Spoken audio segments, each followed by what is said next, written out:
Okay, we're going to call this meeting to order at 9:09. No fault of Mr. Dan Vig. Good morning, everyone.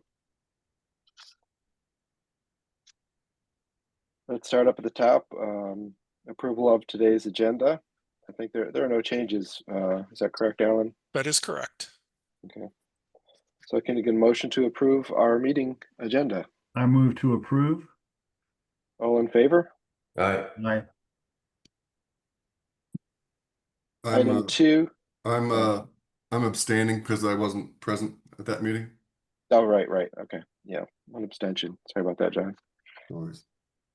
Item 2, consent agenda for the approval of our last meeting's minutes on 7:03. Oh, sorry. I move to approve.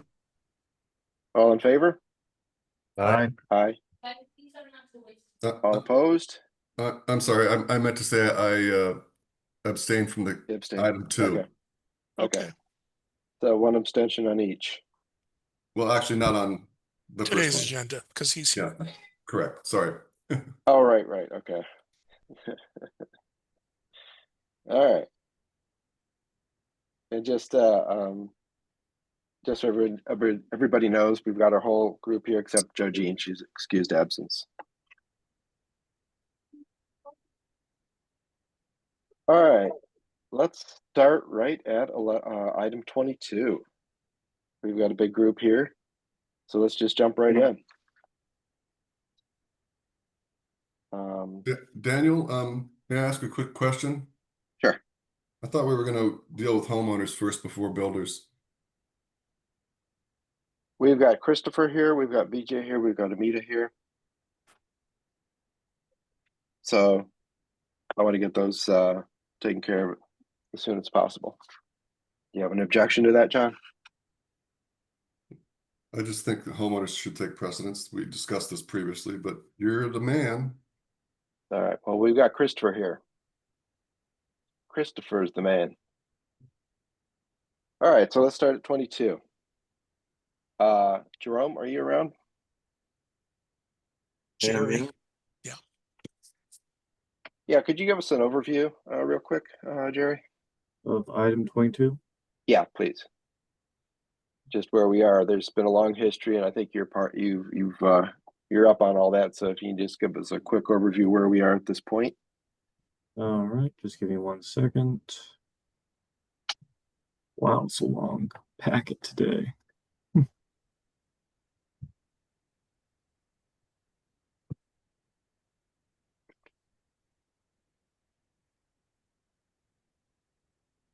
Okay, yes, item 22. This is, yes, the tree. Yeah. Oh, Alan, actually, you sent us another packet yesterday. Is that different somehow? I'm sorry, I didn't see what the difference was. Improved It math? just has some different math. Oh, right. Okay. I can share my screen if you'd like to see all that, but it's pretty simple. It just the meeting. we covered it at the last meeting. So updates for this time around. We have calculated how much the proposed property would be into the critical root zone, and we determined that it would be 25% within the critical root zone, which is below the maximum 30% allowed by the arborist. If we account for the existing home, VJ's home, then that is about an additional 16% intrusion into the critical root zone. This was very much a ballpark estimate. We clearly don't have a lab for VJ. We're just using lot lines. But together it comes to about roughly 41.12% intrusion into the critical root zone, although the real number is certainly higher because that does not include any driveway of VJ's house. Okay. So as I understand it, we don't have, and correct me if I'm wrong, committee, this is all that's hinging on it at this point. Is that right? Are there any other questions? I think if I recall the previous conversations,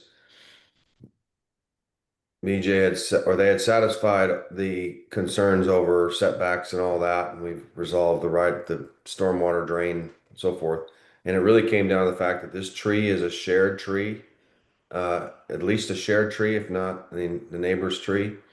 And we needed to get comfortable with data that showed that the tree, that there was not a risk of impact to the tree, and they both produced arborist reports that are pretty consistent. So I think the question is, yeah, I think you're right, Daniel. It all comes down to this tree. I mean, at one point we said we need the builder needs to get a permission from the neighbor if that tree is going to be impacted. And the neighbor has said, I'm not giving permission if the tree is going to be impacted. So we said, well, we can't just go on opinion. We got to go on fact. And now we've got the data in front of us, and it's kind of left up to us to determine whether we think there's a reasonable likelihood that this tree is going to be impacted. So, Christopher, are you there?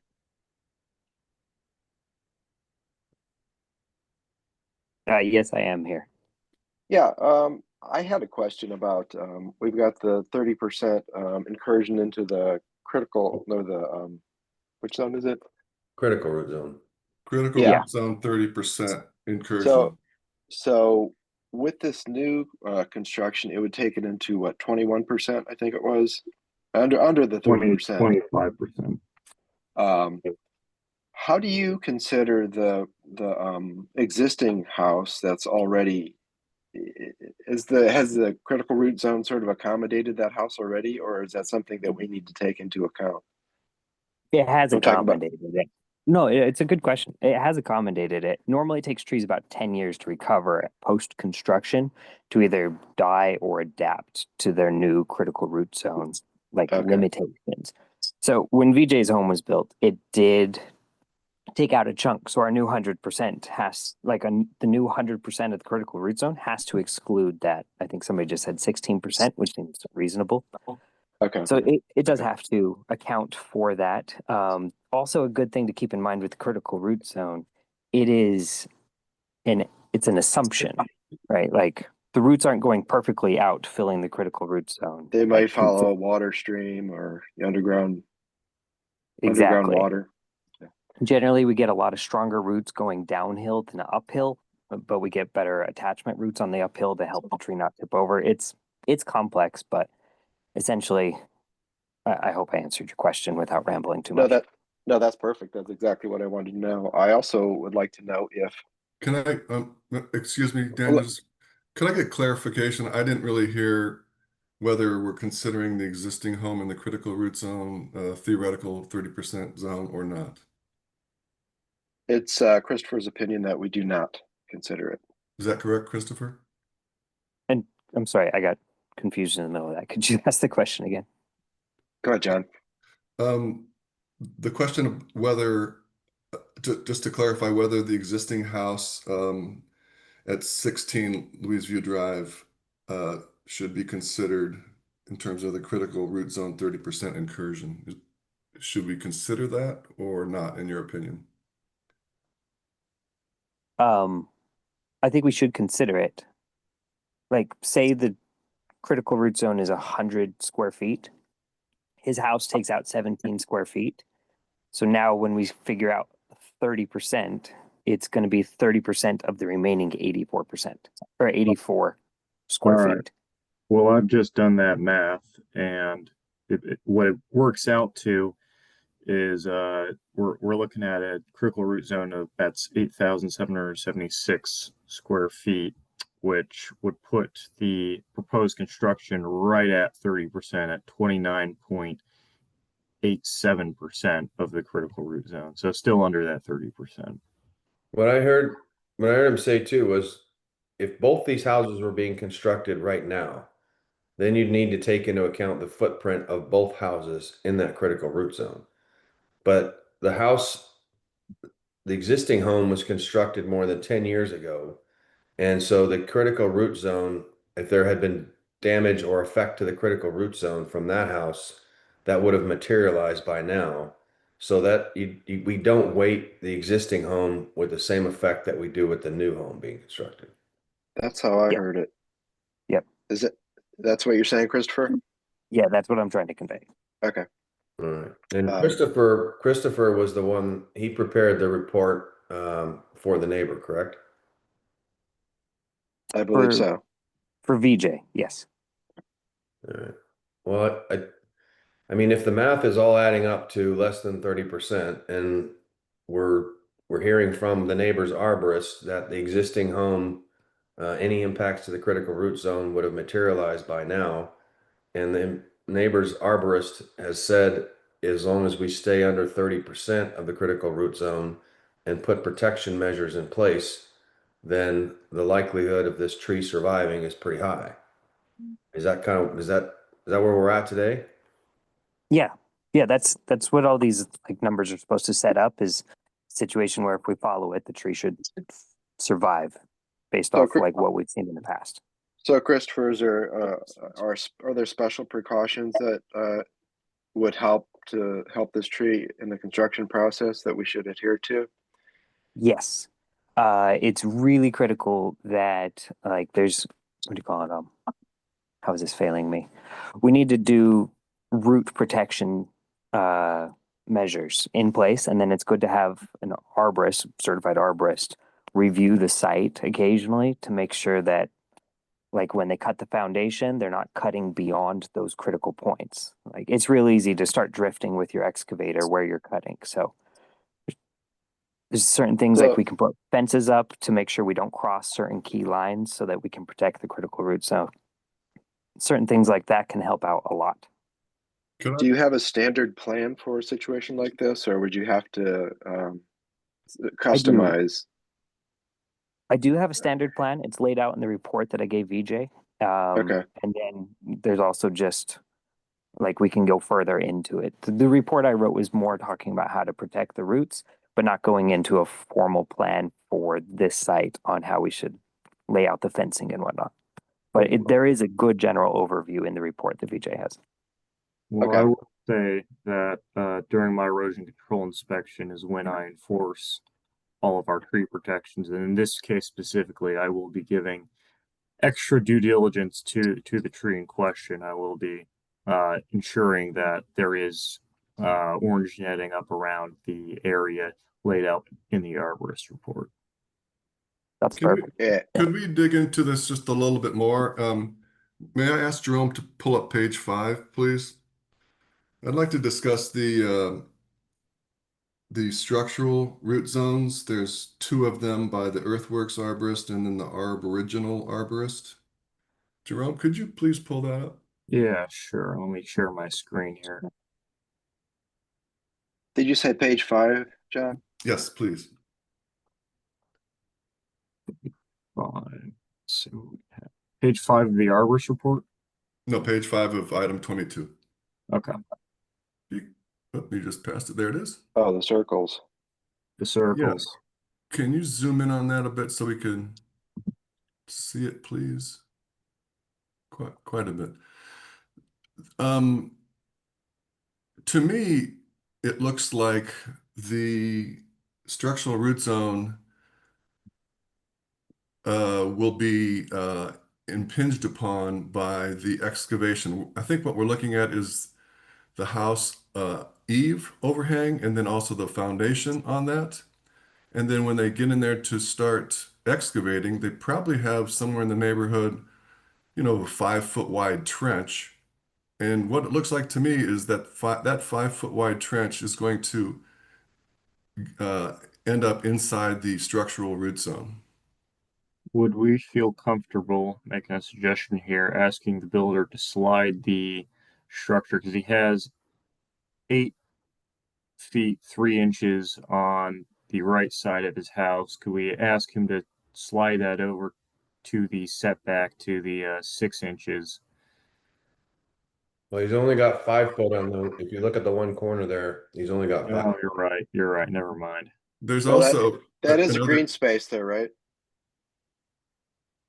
I believe it was green space to the right side of the house. So I mean, I wouldn't have a problem with him moving it over a little bit. It would be pivoting it because right now it's already at the 5 foot setback. You're saying pivot it for the 8 foot 3 3/4 inch? Pivot the house? Pivot the house a little bit, so that that corner is, but that he would, yeah, the corner would be over. so if you pivot off at the point where it's 5 foot, if you pivoted off of that and made it a 5 foot run over the entire right side, you're not going to change the impact into Structural root zone. the structural root zone. You have to slide the house over. We'd have to give him a variance on the right side. Just pivoting off the front right corner or the front right corner where the 5 foot encroachment is or the 5 foot setback is not going to get you there. You got to move the whole thing to the right. So we got to decide if I mean I think my take is, you guys know how I feel about new homes. I think this contractor developer has done everything we've asked them. They've gotten arborist reports. They've been responsive to the neighbors' concerns, whether they wanted to be or not. We made them be. I don't see that being a significant issue, but if the arborist feels like that small encroachment into one of the structural root zones is a big deal, then we should look at allowing them to slide that house over a couple of feet and give them a variance on the right side. SEAL, would that be an issue to move it over if we gave you a variance to move to that side? It depends if I need to take the meeting again or no. If I just move the house and we won't have meeting again, and I just will start my construction, this won't make any problem for me. Okay. So what do you think? Christopher, what's your opinion about that little corner there where it's getting into the structural root zone?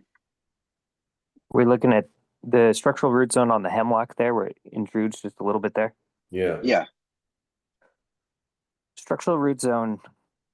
And what's the distance? I can't see. I'm on my Can phone you here. zoom in on that, Jerome, please? Yeah, get right in It's there. about a foot. You're talking about there's two structural root zones. I mean, Aboriginal and Earthworks came up with a slightly different one, and it looks like it's about maybe a 1 foot, 1.5 foot difference. The Aboriginal one, it's not impacting. The Earthwork one, it does slightly overlap in the corner. Not taking into consideration the excavation. We're talking about the eave of the house and the foundation. Gotcha. The excavation is Um, the more valid concern, in my opinion, but I'll leave that to the arborist.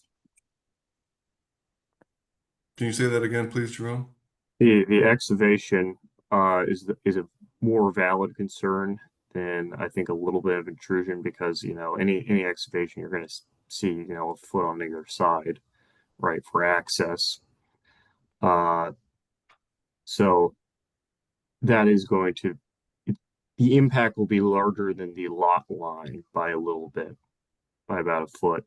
So we're looking at realistically a 2 foot intrusion into the critical root zone on that corner. The structural root zone. Structural root zone, my apologies. Is that an issue, Christopher? Yeah, it is. Really, we don't want to get that close. I mean, it's not a guarantee the tree will tip over, but I've seen trees come down due to cuts that close in Sudden Valley. We saw 3 or 4 of them back on November 18th. So yeah, anything we can do to not try to flirt with that at all. Plus, most foundations I see get cut, like he's saying, 2 feet or more beyond the place where we want them to be cut. So given that information, Jerry, how far over would we like the house to move over so it doesn't touch that at all, including the excavation? About a yard. So we've got that kind of space on the other side. I'd be willing to do a variance if he could move it over. May I say? Go ahead. I just check everything. There's the 5 feet in another side. Can you move a little bit in the right side? the pictures. Yeah, there's, can we get So- to the, can we see that side? There you go. So there's a 5 feet, so I can move the house, but I can move the that's, I think there's a 8 feet, so I can just move a little bit that side. 3 feet, right, Jerome? Right. Yeah. Jerry? Is the committee okay with a 3-foot variance? Dan, Vink, Yeah. can you look up what lot 10 is? Is that a house next to that, or is that an open space or something? We need to No. verify that. So it's not 10, it doesn't have an address. It's just it goes from 18 to a space, open space to 20, and that open space is owned by Sudden Valley, and it's got a restrictive covenant on it. And And I how, know that the owner of lot 10 or the neighbor on that side was all excited to have a new home come in there. He was excited to have a new neighbor. go figure. So if I just move the corner of the house and the 3 feet, will it move the problem of the tree of the roots down? I think that would solve some problems. What does the committee feel about that? I just want to address the common sense factor according to how I view this. I think if you put a house in there, I see almost no way that that tree is going to survive. There's going to be a whole new wind action through there. The hydrology of the tree itself is going to be, in my mind, severely impacted by a new house on the right. That's a very narrow corridor right there. And I honestly, just considering all the data and all the arborist reports and all the things we've been talking about, common sense tells me I don't think there's a chance in hell that tree is going to survive. It's just my opinion. Nope, can't talk right now. Is that how you feel, Christopher? Yeah, we're going completely through the critical root zone on the tree, right? Like, sure, structurally we can get away with it, but I can't guarantee the health of the tree after that point if we take out that much of the critical root zone. I mean, VJ's house is completely on the other side of the tree. There's another report we're going to look at later today that I'm condemning 2 trees if we are to build a house in the same situation as what's happening here. So from the report, it said that less than 30% is survivable, and that suddenly I'm hearing that this tree is not going to make it. Well, maybe I'm confused. We've Go ahead. got the hemlock is what we're talking. So with the hemlock, we're going to take out everything up to the edge of that structural root zone. Correct? Like if we put the house right here, we're not focusing on the critical root zone. Your questions are about the structural root zone. Is that right? We're going to take well, out. We're taking out 30% of the right at 30% of the critical root zone. For that, and none of the structural. And encroaching just slightly into the structural. But if we give a variance on the right side, we can move completely out of the structural root zone. got it. Okay. Well, With long as with someone like you monitoring the not crossing that 30% progress mark. on this. Sorry. I misunderstood. I thought we were going beyond that 30%. But if we're not going beyond the 30%, tree's got a decent chance of making it. So if this is monitored throughout the construction process, we move out of the structural root zone entirely. We affect less than 30% of the critical root zone. There's a pretty good chance for this tree, correct? Correct. Remember on the Doug for the percent for VJ's tree before we did the 30% calculation? I feel like if we take out VJ's house here, we're taking out 50% of that. So now we have to redo our math. And if we go up to the edge of the structural root zone, you're crossing out 50% of the canopy or the critical root zone. I did the math. He's not. Okay, We- cool. Let me maybe point out something here too, and again, I feel like I'm arguing against what I usually argue for. VJ's house is how old? 10 years old? More than 10 years old? It's a 20-year-old house. So that house, when that house was built, the tree was smaller, but I mean, a significant, there's been this structure of the existing home encroached into the structural root zone and into the critical root zone by more than what this house is going to do. And the tree survived. I think John brings up some good points that taking out other trees on this lot is going to affect the wind shear and all that. We don't know how that's going to play out. So I don't know. I mean, I think we're at a point where we have to make a judgment call based on the data and go from there. So how I understand that I'm under 30% of the roots zone, so it makes the house. This makes me like gives me more chance to build a house there and dig the ground, right?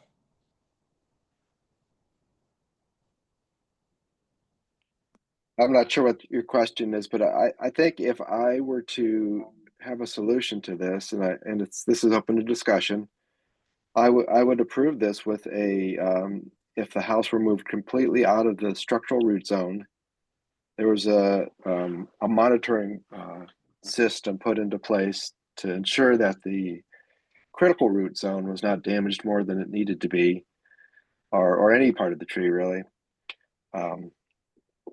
Keeping it under the 30%, it's not the ideal solution, but I think it's a compromise. I'd like to point out that in the past year, we've said repeatedly to this builder that this footprint of this house is too big for the lot, that it should be reduced. And all we've seen the builder do is move the house 1 foot to the right and get an arborist report that theoretically supports the position that this house could be built without damaging that tree.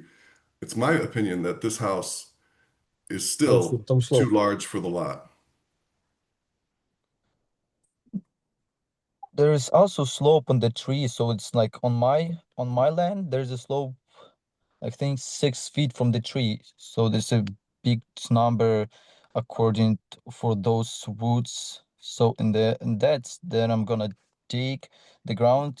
I don't think there's any roots located on that place.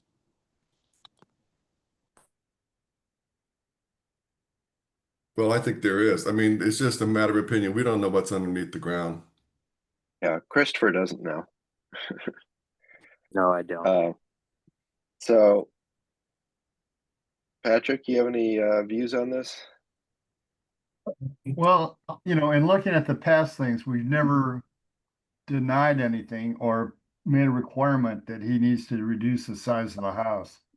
And I'm thinking that we should go ahead and approve it with the moving it over a little bit to get out of that the root zone and include the variance as part of this thing to do it and not have him resubmit for another variance. Well, I just want to point out that on September 5th of 2024, one of our comments was the mitigation is to reduce the house footprint. And we talked about it and it's in the documentation. You're right. Have you considered that, Basile? May you please repeat it because I was my partner. So you want We were said concerned about the actual footprint of the house. At some of our previous meetings, we mentioned that this house was very large for this lot. Yes. And this whole discussion is it's based on the size of the house. If it were smaller, we wouldn't even be talking about this. So I did smaller house. So I'm in the percentage that I made everything you told me last time. So I made house, I think I took the third floor, I moved the house right, and I made the house much smaller than I had. Not the footprint. You did not change the footprint. I think It looks I like did. if you look at the property coverage and the open space, they've both been reduced and the height's been reduced. So Yeah. It's not a lot, but I think it has been reduced. And it says revisions on for the June, it says the upper floor was removed, reduced interior living square footage from 3,700 to 2,850.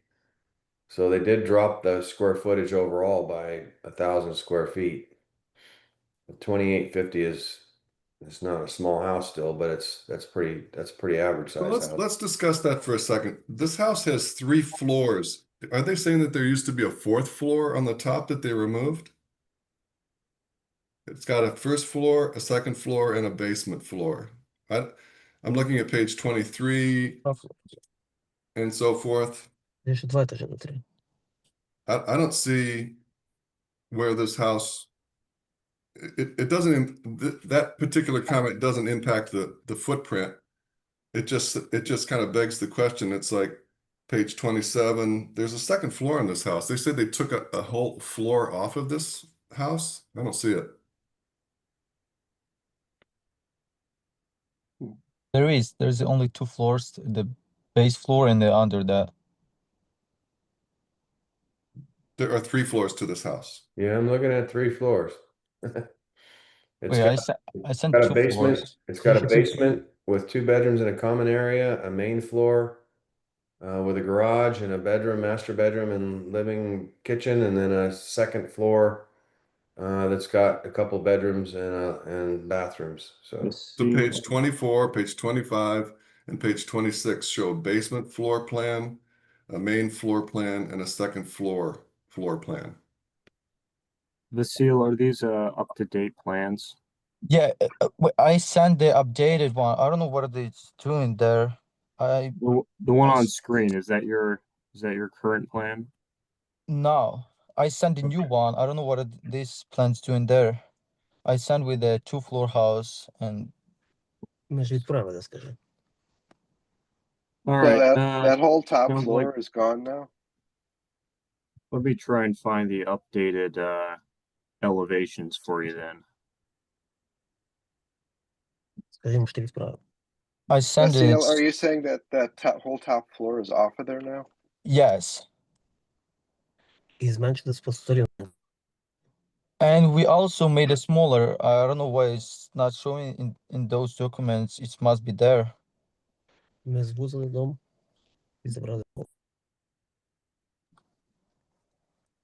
well, this is getting clunky as hell because I mean, if we're going to approve this today, if we're going to approve it with a variance, conditionally on a variance that, or we're going to approve it with conditioned on a variance that they'll do the paperwork and catch up, that's one thing. But if we're looking at a set of plans that isn't even the set of plans that's going to be built, that's an entirely different matter. Yeah, Jerry, do we have those? I'm looking for them right now. Okay. Part of this issue is, I took this project over halfway through, so if these aren't the updated plans, I'm inclined to blame myself more than I am inclined to blame the seal or anything. I'd just like to point out too that there seem to be other inconsistencies.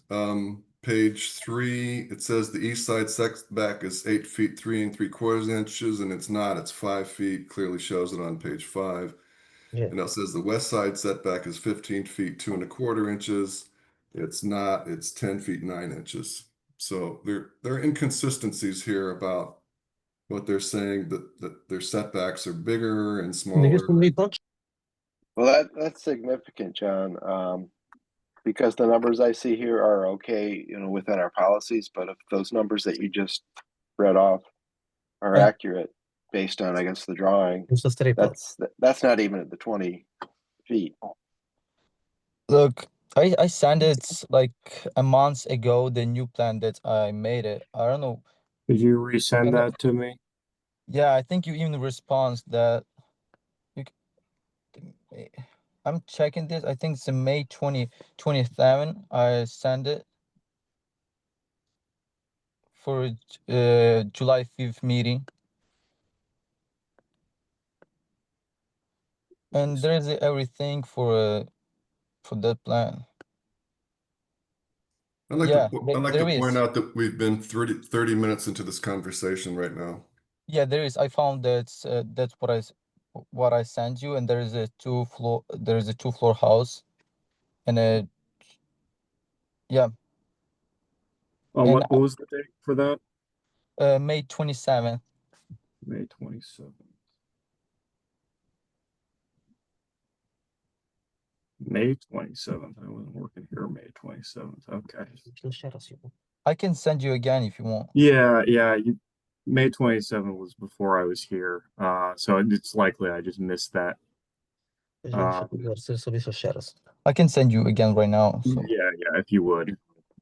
Well, this is a lot of information. I mean, I don't know that we can really make a determination here, especially if we're talking about variances and how these new plans impact the variance. Were the drawings of the trees actually from the more recent plans? I think I have the updated floor plan. I think it's the elevation is the only thing I'm missing. Okay.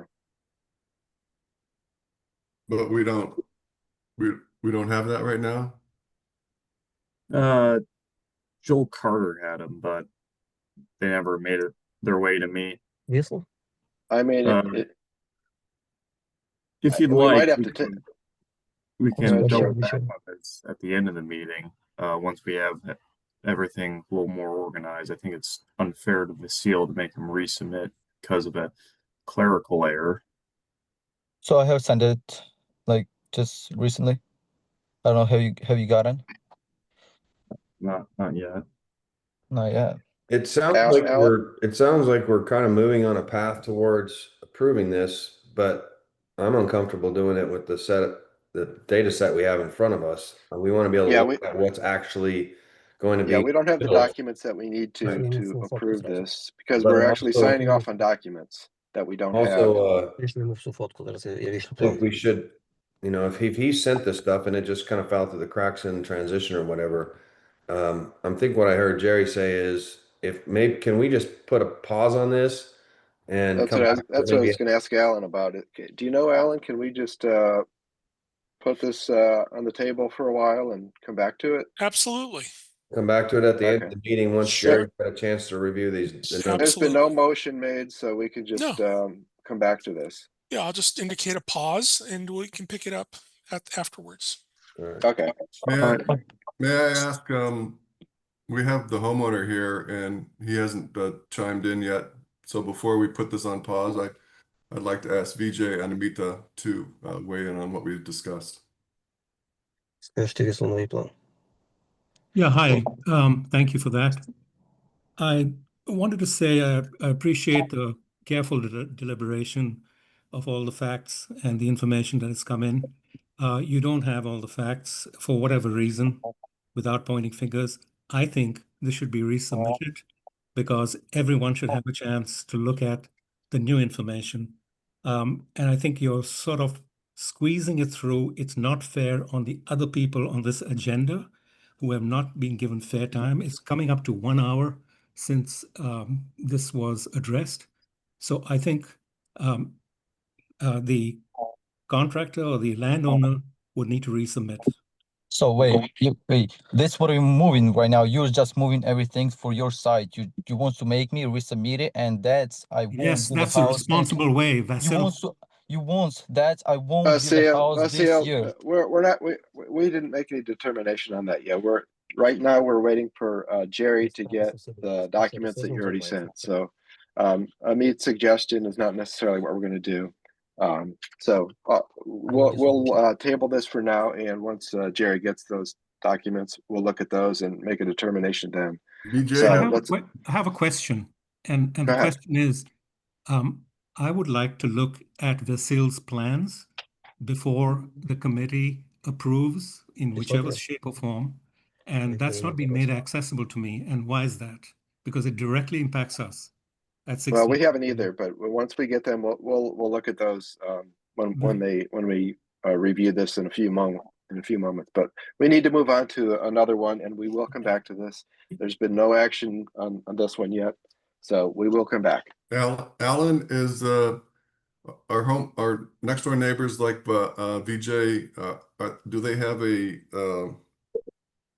right to see these plans? At the time of the meeting, they're also posted a few days before the agenda is, but not the individual submission. That's purview between the committee and the submitter. Once it becomes public, then certainly, but I don't believe advanced viewing is part of the consideration. Thank you. Cecile, did you send it to acinspector@suddenvalley.com or did you send it to Alan at I sent it to Alan so he could send it to you. Okay, also. one sec. All right, so well, let's move on. You guys good, Jerry? yeah, I'm good to move on. Okay. All right, let's move on to an easy one. How about that? Item 27, Erica. It's for a gazebo. Yes, I hear you. I'm sorry, folks. Could you hang on? I'm not good at multitasking. I was researching Basile's submission to me. That was causing problems, so I ask you to hold on for just a minute till I can forward it. Okay.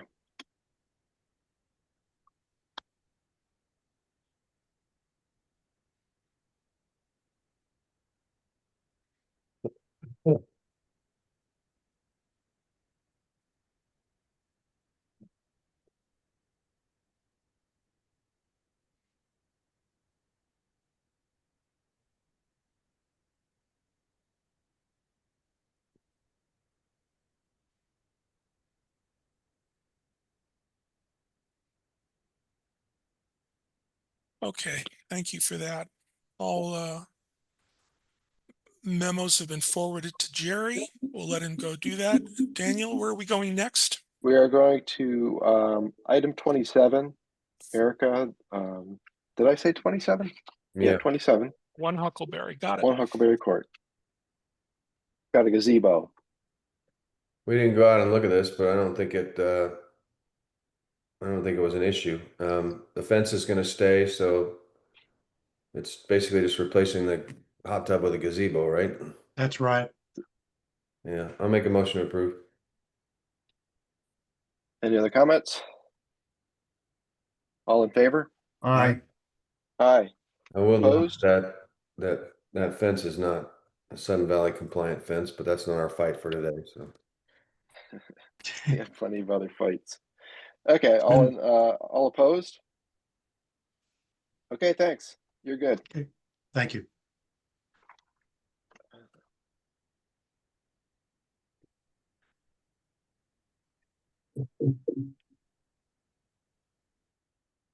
Item 10, 68 Marigold Drive. Jeff?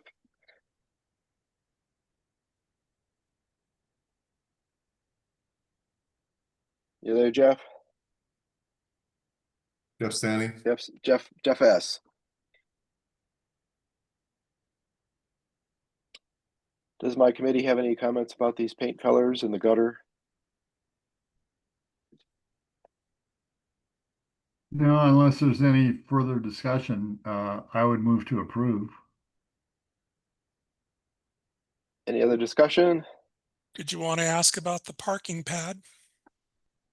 No, I think we'll talk to you about that, and then we'll talk to Jeff later on. Very good. This is just for the paint. Got it. All in favor? Right. Aye. Aye. Opposed? Okay.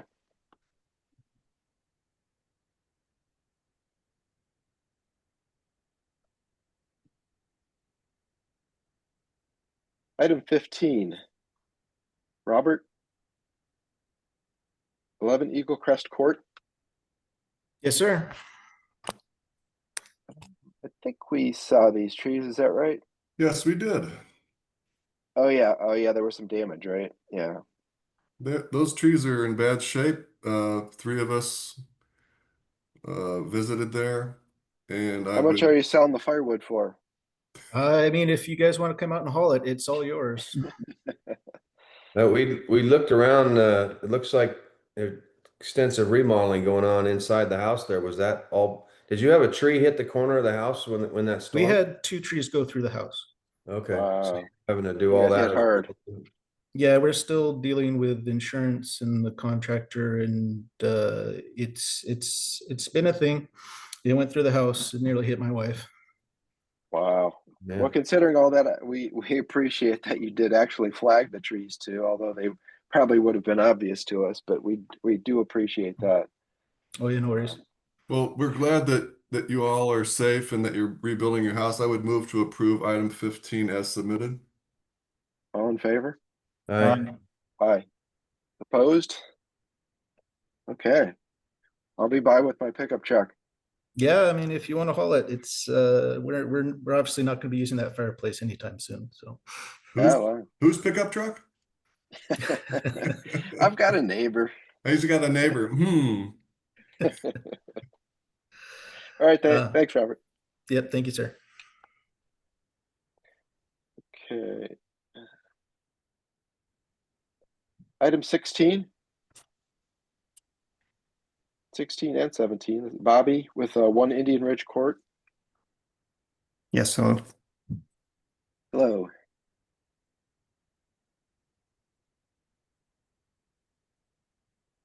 Yeah, we went out and looked at this one too, didn't we?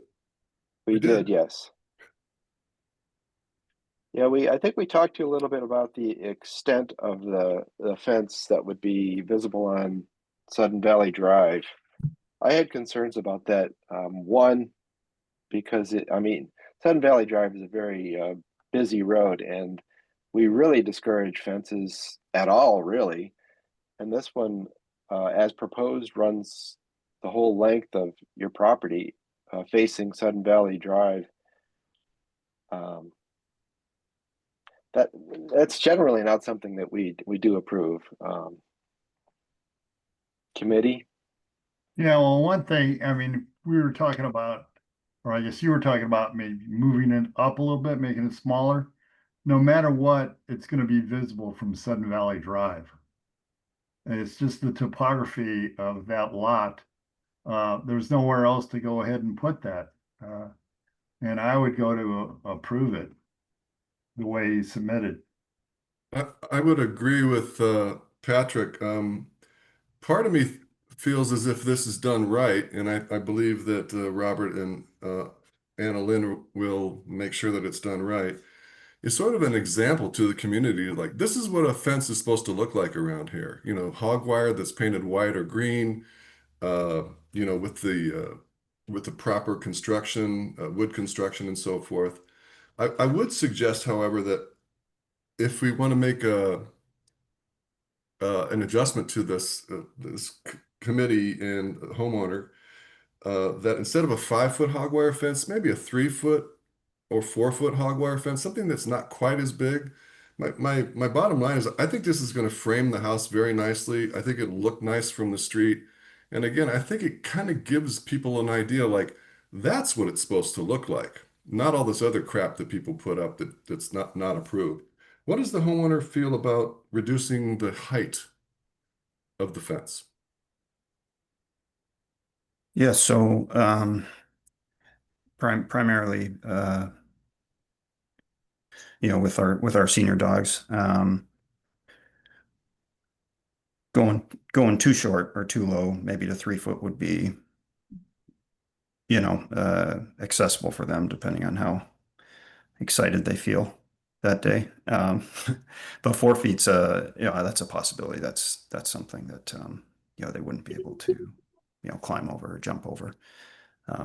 It will have a nice step down look. It won't be like a straight rail, so it's kind of one of those stair stepping that you've seen. So it'll look nice along the slopes of the lot, and as discussed, we will color the wire accordingly. Open to pulling back the, you know, the front end, but as Patrick points out, it still runs along that side, as it's really the only functional and flat piece of the land that's usable for our dogs, given the other aspects of the lot and the slopes. And just things we wanted to add though. We're fortunate to have these longer days with sunlight, and we walk them as frequently as we can throughout the day. My wife works from home, I travel. They and her need some easy access in and out of the house. It's just a challenge to get them out as many times as they need.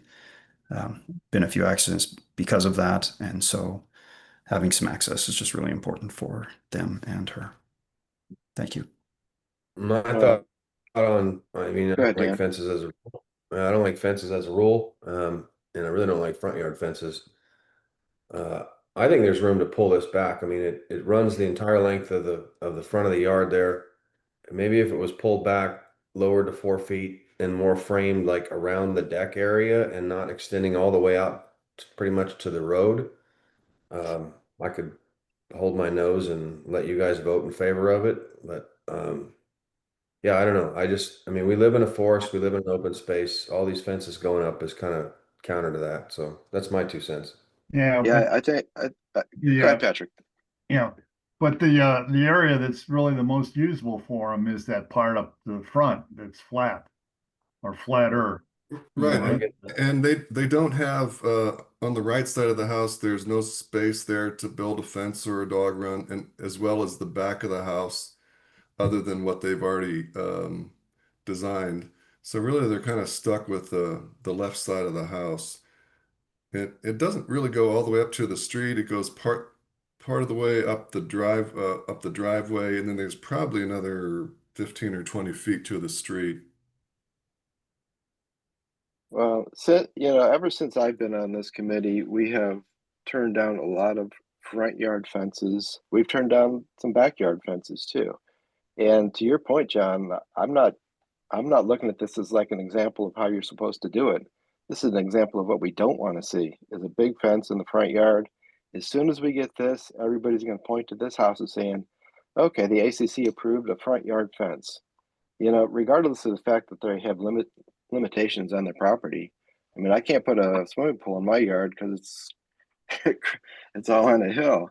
There are limitations in Sudden Valley, and I'm sympathetic to that, but I also don't want to see everybody putting a front yard fence up, especially on such a prominent street. So I mean, 4 feet, 5 feet doesn't make a difference to me. I don't want to see the whole front of this house covered with a fence. Well, it's not the front that's going to be covered. It's only going to be that, what is it, 4 feet? I guess that's covered from the thing, and that's on Indian Ridge, which is where their house really is. And Well, as yeah, far as that's their address, but as far as when we were at that property, we probably saw 50 cars drive by, and that's a very busy road, and everybody's going to see that. And I'm not the only one who feels this way about front yard fences. It's actually in our policies. And as soon as the ACC says, okay, front yard fences are good now, we're going to see a lot of these. And that's not what Sudden Valley, the original policies and for ACC, but discourage this. but it's a side yard fence that the majority of the fence is. And It's and I don't think it's going to technically make it's a side I don't yard. think it's going to make a precedence for having front yard fences. I think it's going to make a precedence to say that, there are exceptions made because of the topography of the lot.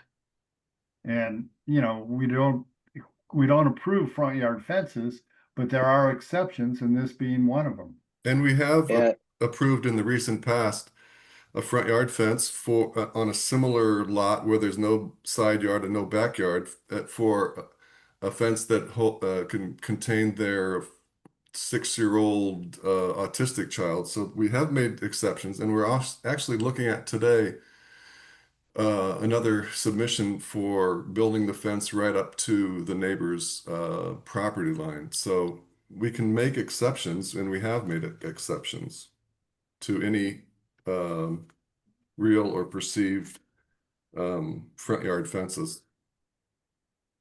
I think I would consider a compromise if one were put in front of me. Can we mute Vitaly, Alan? Daniel, did you say, I mean, in the guidelines, I don't have it in front of me, does it prohibit front yard fencing?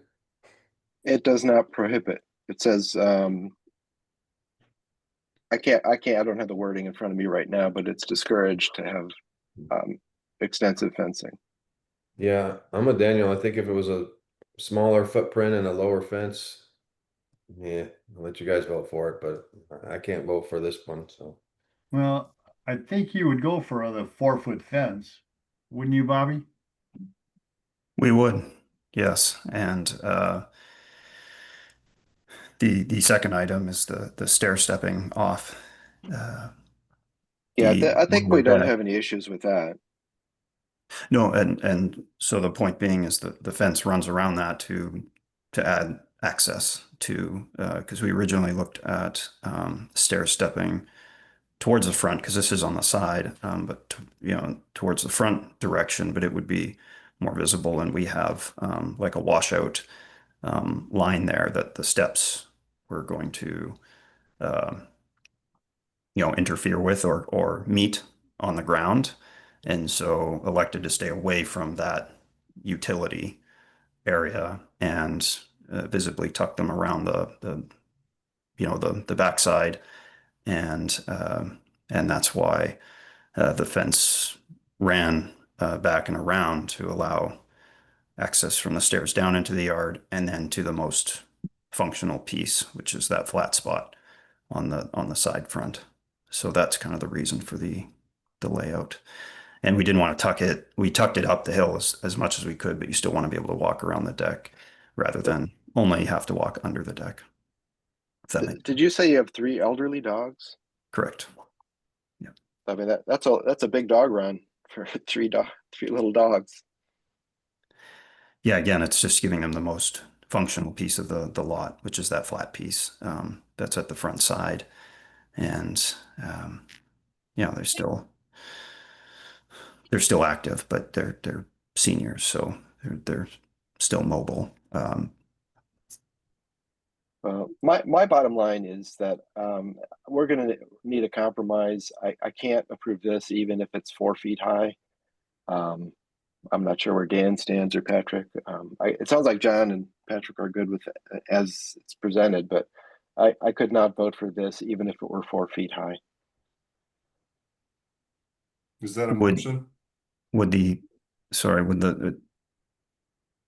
compromise would still be visible though from Sudden Valley Road, correct? That's the only Yeah, that you can put a fence down. I'm not sure what the compromise would be. I would like you to decide because this is your place and you know what would be the best for you. But as it stands, I couldn't approve this. It sounds as if you're saying, Daniel, though, that you want it out of the front yard. I would love to see it out of the front yard, but I'm willing to compromise and see it a smaller perimeter around the deck. Yeah, if it's framed more around the deck, then it looks more like it's part of the deck structure as opposed to running the length of the lot. So, But it's not gonna matter, you're still gonna see it from Sun Valley Drive. Whether it's where he wants to put it or if you move it up close to Well, that's a compromise I'm willing to make. I would like to not see it there at all. I would really like to not see it there at all, but I mean, I understand, and I'm trying to be sympathetic, so I'd be willing to, come to a compromise. Well, it sounds like we're split up the middle on this. I think we need to make a motion and move on at this point. It sounds like we're 2 for and 2 against, but no one's made a motion yet. So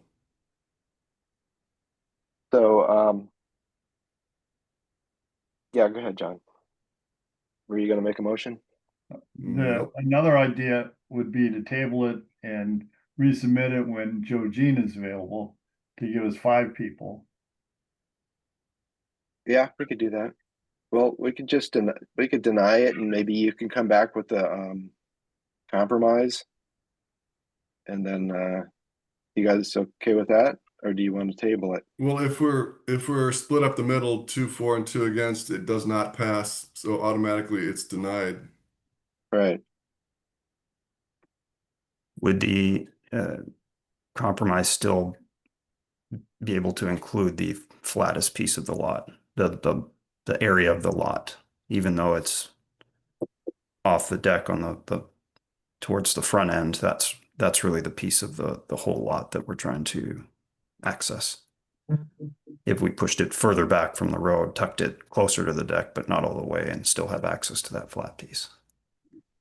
In my mind, it's not how close it is to the road. It's that it's the whole frontage of the house, or the Side, whole side. side, but the whole part that it's exposed to the Sudden Valley. That's my objection. So I don't care that it's,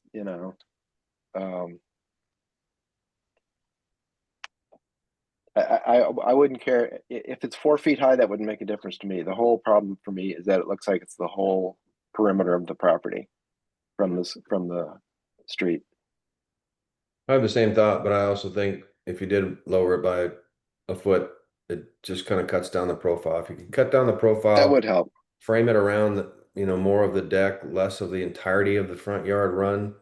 That looks different. I don't know if there's some modifications you can make, dogs like to run on the side yard or whatever. I don't know. I don't have a dog, so I don't know what they like to do, but I just think it's just too much for this lot. So Yeah, Would it be, that's what I was trying to say. would it be worthwhile for the 2 dissenting votes to go out and let him know what you would approve as far as putting flags out or something? well, I think he's captured the flavor of where we're at, and I think it would be up to him to, come back with a proposal of this is what he's proposing as a compromise. And I think Patrick's idea is a good one of having Joe Jean on here so that we don't end up in this stalemate. We'll make a decision one way or the other. So I agree. All right, well, let's I guess we'll table it for now until we see another Well, till Joe Jean. Well, go ahead, Alan. I was just going to say tabling it for now means that you're denying the request. Well, essentially that's what would happen here. Right. do we want to table it with some guidance that ask the homeowner to come back with a compromised approach? Absolutely. I think we should vote on this. In my entire time here, we've never tabled something for the next meeting. If it's tabled, that means it's denied. I think we should go on the record. I don't disagree with that. At least that gives them direction to the landowner or the homeowner. Okay. All right. John, do you want to do that then? I do not. Dan? I make a motion to approve the request as submitted.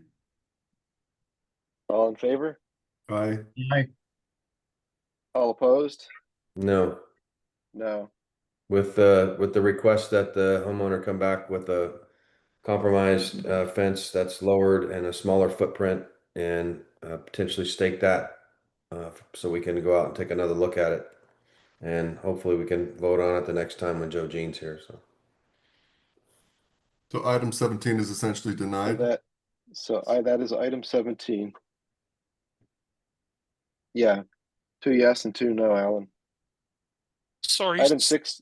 Yeah, go ahead, Dan. Daniel. I was going to say item 6. Did you get 17? I did. Thank you. Okay, we're going to do item 16 now. Got it. Any comments here? I don't have an issue with the steps. I think we should, given that the previous discussion has denied the fence, I think we should also, my opinion is we should deny this because it's good. They're going to come back and they might swing that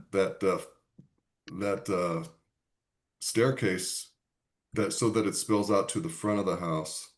They can do a construction request if they need to. The But if they want to go ahead and start working on it, I would say we can go ahead and vote now. Well, I think that would be ill-advised to work on it right now. Maybe, what do you feel about it? Who, Patrick? No, did Bobby's input? Yeah, I would agree. I kind of laid out just the reasoning for it to run that side, so the stairs are tucked away on the back side, and run in front of the deck to the flattest, most functional part of the lot. If the fence square foot is denied, the stairs going on that side, that might have to change. I can't, I'm trying to, come up with a way to make the stairs still work as is and change the footprint. So they both might have to change. So I would come back with So having you both. you want to withdraw that one? That's fine. They'll be submitted together Okay. Or, because one does serve the purpose of the other. Alan, is that good? Yeah, withdrawn is fine. we could go ahead and approve the stairs. And if you decide later to do, you wouldn't have to do it if you didn't want to. But if you wanted to change it, then just submit a change request for that. Sure. Sorry. Would you rather Bobby, would you rather withdraw it or just have us vote? No, that's fine. The vote and if we can come up with a compromise the way it is, great. If not, then we'll submit a change. And it sounds like there's no issues with the stairs, so that if a change is needed. Okay, let's can I get a motion on item 16, Patrick? I move to approve item 16. All in favor? Aye. Aye. Opposed? I oppose. You oppose? Yes. Okay. All right. Thanks for working with us, Bobby. We're trying to work with you and help you out. We'll see you next time with maybe some compromise. Yeah. Thank you. We are too. Look forward to it. Thank you.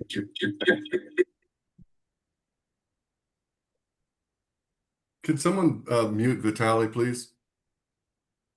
He keeps popping in with some kind of noise. Alan? I can remove him, but I can't mute him.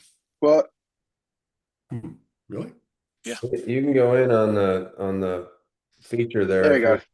You got it. Got it. Okay. All right. Jerry, you ready to go back to that other one? I am, yeah. Such enthusiasm. Is there something that you shared with us, or? Yeah. So here are the modern elevations. As you can see, it is 2 stories, split level. Can review these. I can also send you the link to these if you would like to view them on your own time. But Vitaly, are you still here? No, this isn't Vasile. Vitaly. It's Vasile. Vasile, sorry. Vasile, are you still here? Yeah, he is. He's got his hand up. So I understand that the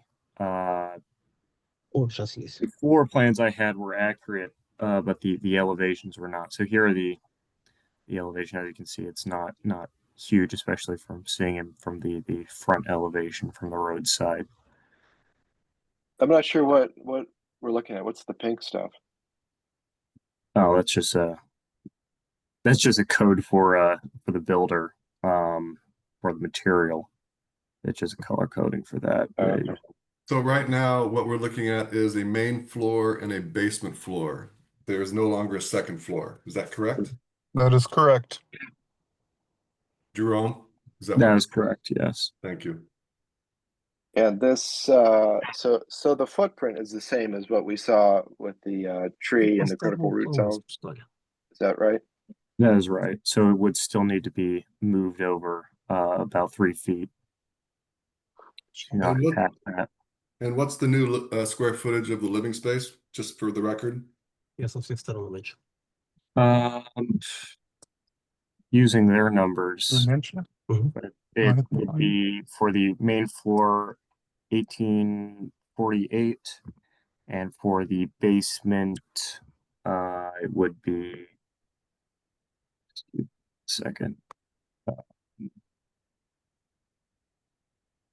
hell 1002. So that's a total of 2,800 square feet. Thank you. So it has been reduced significantly, the overall size of the house. Yeah, the footprint as well was reduced.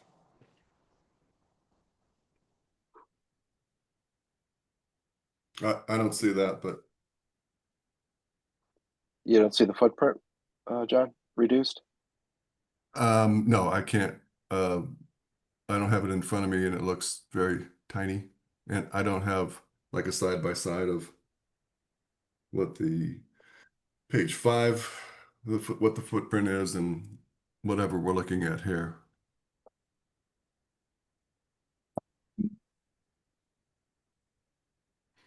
Jerry, the open space has been reduced, hasn't it? The open space. Yeah. That was The due to increase. the enclosure, the addition of a second balcony. You can see it here, the second balcony. That makes it a covered balcony. Before it was an uncovered balcony. So that's largely pedantic. Oh, right. Okay.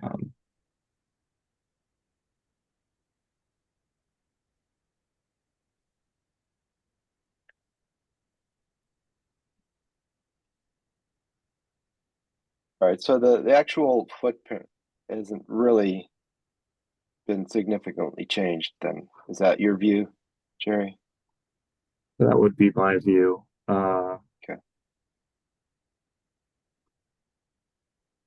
We just got to make sure that a complete set of these plans is included in the packet or in the whatever approval is, 'cause, you know, it's we're Yeah, still is Alan, is this considered part of our agenda packet at this point, or?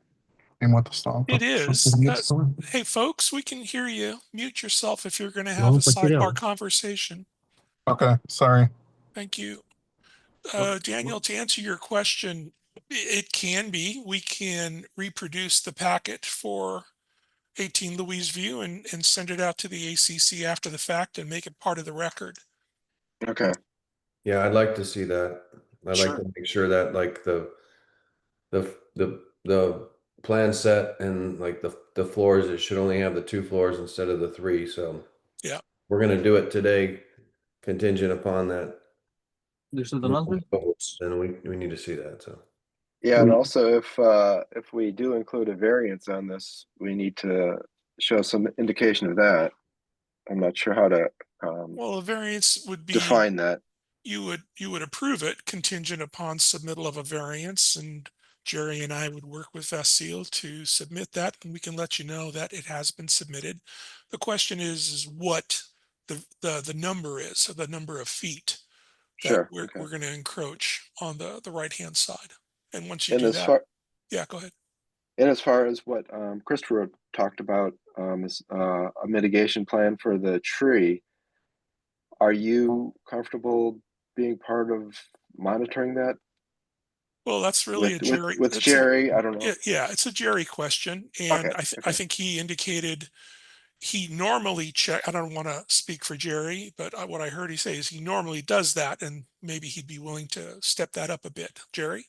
So Jerry, Yeah, would not just your general what you generally do, but in working in conjunction with an arborist, maybe given their suggestions, you would be able to review that, or just in instances where higher scrutiny is appreciated, I could have a regime of random spot checks, just keep it on our radar, check in, make sure the tree protections are still in place throughout the entirety of construction, all the way up until landscaping.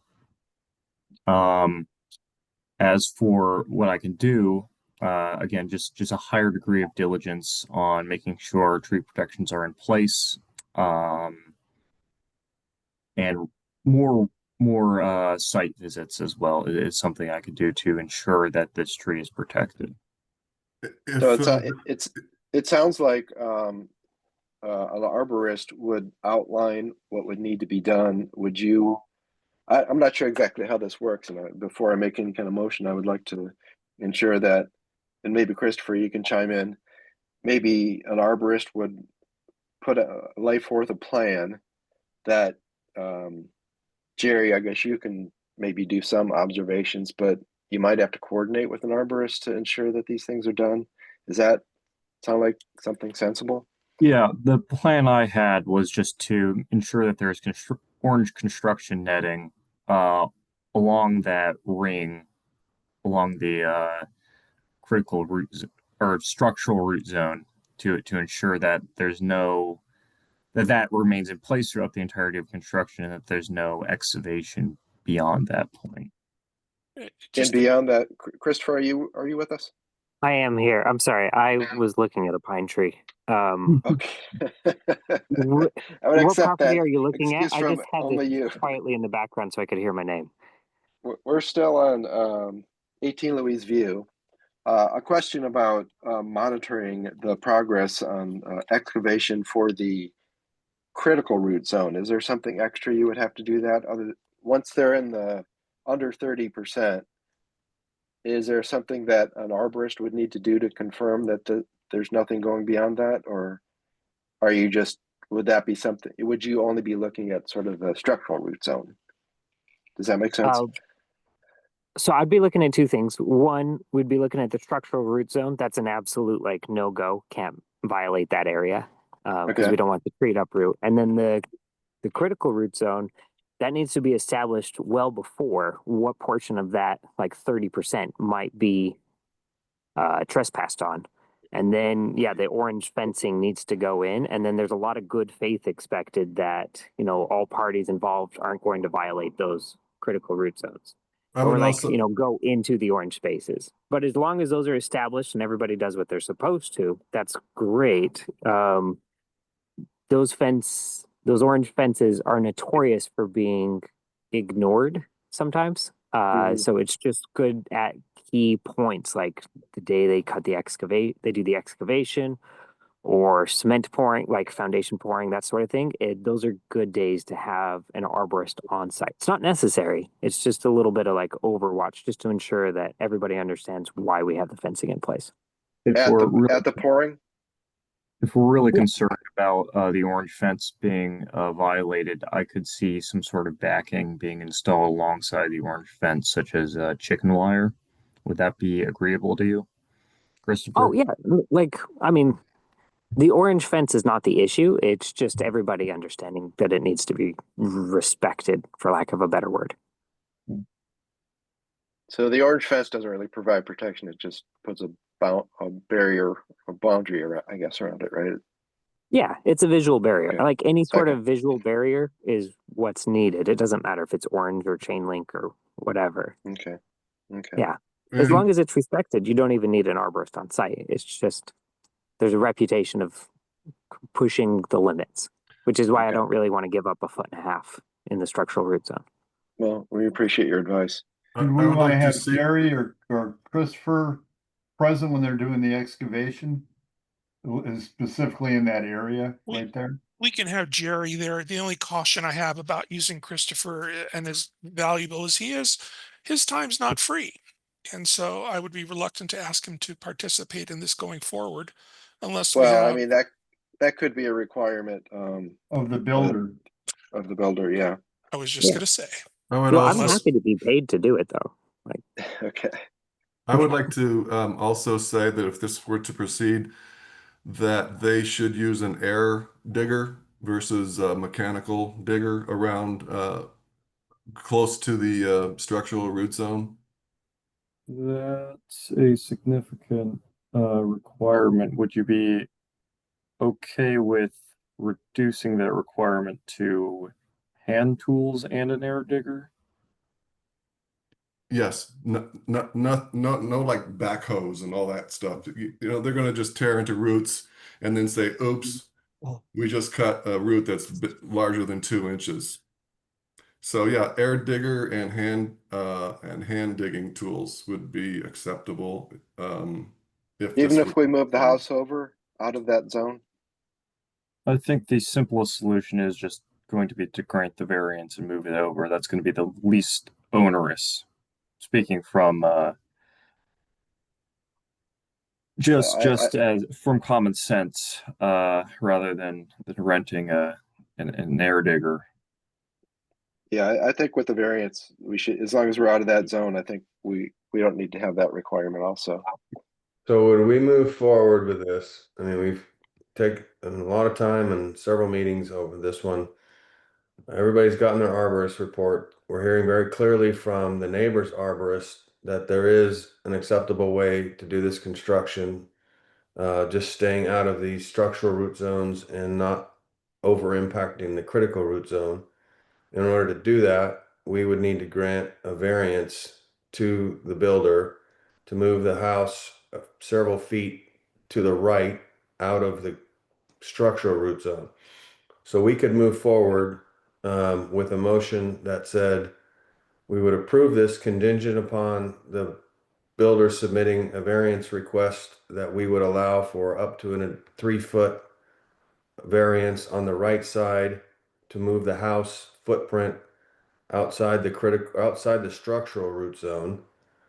And in addition, that all the protective measures as described in the arborist report are kept in place during construction and are enforced by Sudden Valley inspectors. That is not a motion. That would just be, that would be the kind of motion we would have in order if we wanted to proceed with this. And then with the additional footnote that the ACC wants to see the final set of plans that the builder had submitted that just didn't get included in the packet, and have a chance to just weigh in by email on that before Alan sends the final approval letter out. I would like to just chime in to say I think it's a fool's errand to agree to all these things, and conceptually they're going to move the house, and then we're going to grant them a variance, something that we haven't seen yet. We haven't seen this plan for the first floor and basement floor. I guess that was a clerical error and so forth. We still have significant concerns about the structural root zone. I think my personal opinion is that this should be resubmitted in its entirety with the exact plans and the correct data about setbacks and square footage, and they should apply for a variance. May I say a word? Go ahead. Yeah, so we did submit the full set of plans. It's already permitted with Whatcom County, and that's with the downsized building and everything, and you guys should have all that. So I don't think that was Vasil speaking. May I ask who this is? This is Ilya with Leverage. I just swung by to help convey some of the points. Thank you. I mean, I kind of feel like what Dan said is a good, solid motion, and I do want to emphasize the point that, you know, this is all contingent on that variance. We want to see that variance. I think it has to be at least 3 feet from what I understand from Jerry, because we don't want it touching the structural root zone at all. The full set of plans does need to be part of our document. I think he's presented them to us. We have them, and he has reduced the size of the house, maybe not the footprint, but he has reduced the size of the house. He's moved the house over. I think we do need to make sure that an arborist is part of the inspection for this, as Jerry would be also. I think that's the compromise. I mean, it sounds like this tree can be saved. We spent hours trying to save this tree, and I'm happy to be part of that conversation. I think we've come to a good compromise. We've got the arborist right with us here, and we'll hear it right from him. We can save this tree, and the house can be built. I think it's a false claim to say that we can save this tree. I heard someone say that there's a pretty good chance of survival. There's no guarantees, and I think Christopher would probably agree with that. I'd like to agree with that. Yeah, if I can jump in. Go ahead, Christopher. Yeah. So like everything that I do is based off like previous situations. Somebody at one point said that I don't know where all the roots are, and that's correct. If all the roots go straight out into the lot and they only occupy a small part, like this tree could die. Part of doing tree risk assessment or being an arborist or any profession expert is disclosure that like we're only as good as what we can see. But based on the data that we have, if we leave 2/3 of the root plate unaffected, the tree is expected typically to live. And so that's why we don't want to push over that 30% mark or get into the structural root zone. So long way to say, yeah, John's right. The tree could die, but we expect it to live in these situations. Yeah, I can't imagine there's a you can guarantee anything. And I wouldn't expect you to. And John, I generally agree with you that in a perfect world, we would just say submit a clean package with all of this stuff and let's go forward. But I think we've got to acknowledge some culpability on our part, that this builder did do that and we just didn't have it in the packet. So, I mean, Yeah, I don't think there's anything if significant. everybody on the phone call says, yeah, sounds like we got a path forward. Let's get it all cleaned up and resubmitted. That's much better off, but I'm like trying to find a compromise here. So This has been a problematic proposal from the beginning, and I think it would be really ill-advised of us to just say carte blanche. Here are the things we would hope for, and we're going to take their word for it for these 3 or 4 things. We've been caught in this trap before. It's like we have no reason to push this forward quickly and make a mistake along the way. What I can say is that I can ensure that all of this is followed because at the time that we issue the REPA, we can hold that until we see everything that we want to see, so that we can cross our T's and dot our I's. Yeah, I think at no point are we just assuming that they're going to do what they need to do. We know better than that. We've been burned. We don't expect that, and I think part of our responsibility is to make sure that those things are covered. And I trust Jerry to uphold everything that we were requesting of this builder. I don't think there's anything that we're just kind of holding our noses and hoping for the best. Right. I think we've covered this pretty extensively. We've got some professionals looking at it. We've got several arborists looking at it. It's not a perfect world. I would like to not see this house built, but it's a buildable lot. It's Daniel? Yeah, go ahead, Alan. Sorry. Speaking what John mentioned a moment ago about not having a reason for moving forward at today's meeting, I'll offer one up, and that is due to our administrative schedules, we only have one more ACC meeting on August 21st before the watershed moratorium begins on October 1st.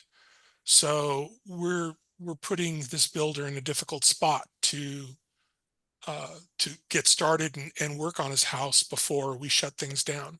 So, well, yeah, that being considered, I mean, if I felt like there were any issues that I wanted to be reviewed before that, I would certainly stop it, and I would have no qualms about holding it up as long as we need to. But I feel comfortable with where we are at this point. Sure. Okay. Just wanted to mention. No, I do appreciate that, Alan. We've talked about this house for hours and hours, and I think this is a compromise. And what is the compromise?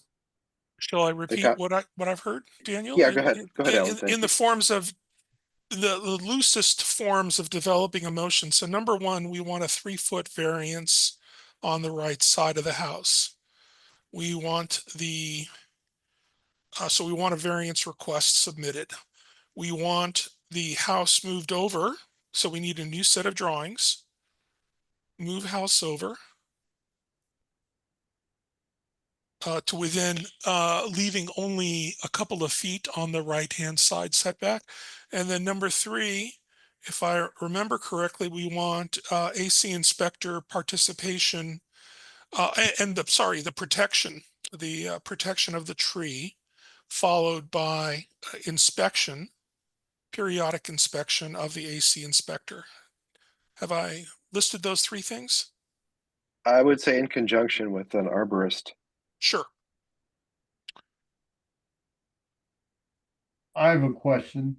Does that mean Patrick, he would have to wait until he submitted the variance request and we approve it at the next meeting? And then, so that's gonna delay it another, what, 2 weeks? More than that, but that is what we're saying. If we deny it, if we approve it with these conditions, which we don't These are always do. conditions. Yeah, yeah. If we approve it, then it's an administrative matter for Jerry and I to follow up and make sure the wishes of the committee are fulfilled. But we don't have to meet again. That's the big difference. And it's But 21 so what about days. what Go about ahead. the variance? Does that have to be approved at a later meeting, or can we approve it with that being a condition that the variance, and then he can get started on construction? I would I think that's what we're doing. Yeah, exactly. That's exactly it. I would, Jerry, let me check with you on that. I would feel comfortable letting the committee know that the variance has been received and the updated plans have been received and everything is on schedule. Yeah, I would be comfortable with that as well.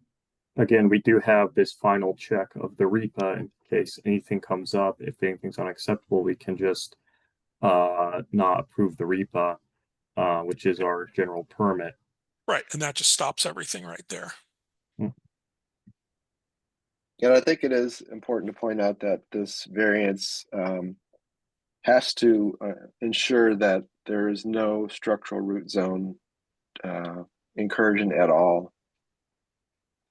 Yeah, I would be even comfortable saying as a condition of the variance that we have additional orange construction denoting the edge of the acceptable trench that they can dig for their foundation. Yeah, could you include that, Alan? Say that again, Jerry. You want that orange protection fence? Yeah, along the edge of the allowable trench, and I don't want to see that violated. Got it. Could I think John. that was a good discussion to try to get clear about what people's thoughts are. I'd like to ask the builder about the trees that were cut down, unapproved trees that were cut down in 2024 at the back end of the property. Apparently, I don't know if it was an arborist or whoever, but they basically fell the whole tree without cutting it in sections. It crashed across the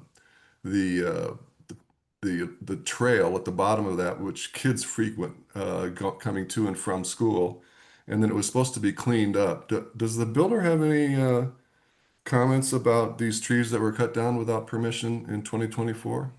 Yeah, we got a couple of points. So originally, the reason for the trees being cut down is one of the trees started leaning at the neighbor's property and it was pushing up against a second tree.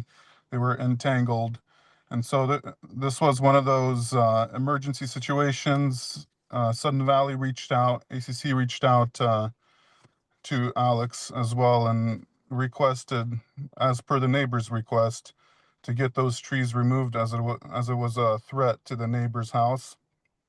And so when those trees were getting taken down, obviously that sidewalk or that walkway in the back was, we had some people standing out there making sure there was no traffic, everything was clear, and they were dropped in a safe manner.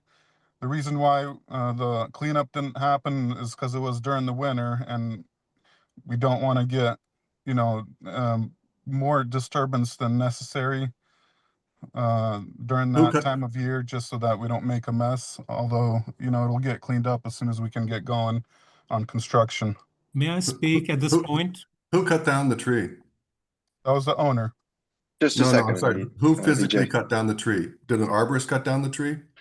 No, it was done by the owner as requested by ACC and the neighbor. Not correct. The owner cut down the tree. So an arborist did not cut the tree down. No, not that current tree. And personally, he didn't want to have anything to do with the tree, but the neighbor was very pushy, and ACC sent multiple letters, and so Alex was just trying to help with what he could at the time. So that's how that Is happened. this was not pushy. Please do not speak for me. All right. Is this part of the discussion relevant to this at this point? John, do you have a reason why this is relevant? It just goes to the authenticity and the believability of the builder, and how they're proceeding with things. They did not have an arborist cut this down. They possibly put lives at stake by felling it into a trail that's frequented by kids. It just goes to the whole idea of can this builder be trusted Well, with their concepts and their build. I look at that for every application, trust but verify. I think we've got enough things in. We've got enough. We've got Jerry on our side. He's going to ensure that things are okay. I think we've covered everything with that. I appreciate that concern too. It is a concern, and maybe that's something that needs to be reviewed with Alan and Jerry. But I think as far as this discussion, it's not part of it. VJ, did you have a quick thing? VJ, did you have a quick comment? Yeah, we'll both speak. Okay. Number one, this is Amita, and I want to clarify to what Ilya was saying. We were not being pushy. Okay. It was a fact. We had an arborist come out and check, and it was endangering the backside of our house on the roof, and it would have clipped. So I would like to clarify that for him to not use words that are accusatory, number one. Number two, yes, the owner of the neighboring lot, Alex, and his two sons, they brought down two other trees, which were perfectly good trees. Now, had he used an arborist, they would have saved those two other trees and only taken out the one that was actually falling. And we had actually even offered to pay for it initially. And we said, we'll help you out and, you know, we can settle later. My 93-year-old mother had just come out of the hospital, and it was in the middle of winter in November of 2023. And we would, if that had not taken action, it was not being pushy. It was just safeguarding people all around, not just our home and ourselves, but also anybody who uses that trail at the back. So the two trees that were illegally taken out could have been avoided.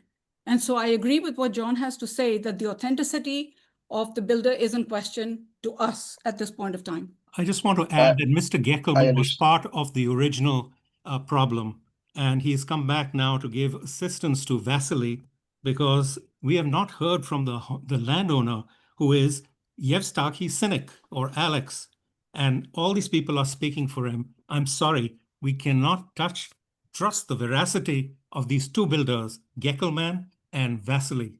They are not good actors.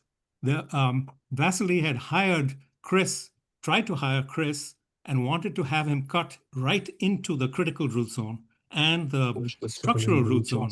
Okay. But well, I was not able to hire him because of the professionalism of Chris Hunsaker. And so my question is this: we are trying to push something through which is not ready to be pushed through. And if you are going to do 3 feet variance on the right into the green space, why not move the whole house to the right into the green space and designate this as green space or partial green space? So what I'm saying is, this is getting way beyond no. The committee is now trampling over my rights, and this is now going to be a legal situation. And Geckelman and Vasily are to blame for what Yevstaki wanted to do in a very modest way. Well, they want ROI, return on investment. Hold on a minute. I think, Daniel, first of all, I got a hard stop at noon, so we need to move on. Well, I think we've done our due diligence. No, I don't think so. I do not think so. You're ramrodding this through. I'm going to take exception to the fact that you say we've been trampling over your rights. You are now.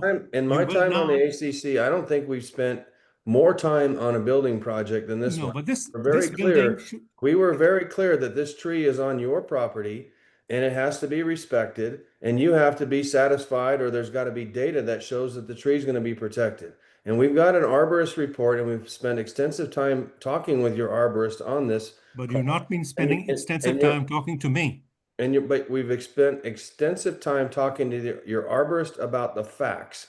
And your arborist has said that based on the way the construction is laid out, and particularly if we move it out of the structural root zone, that there's a high likelihood that this tree will survive. So those are the facts. We just need to deal with facts on the ground, not what Dan, happened in the past, the or not facts are opinions of people. And if you feel this structural is root illegal, zone and critical root zone are being Daniel, we need to move interchangeably on. used.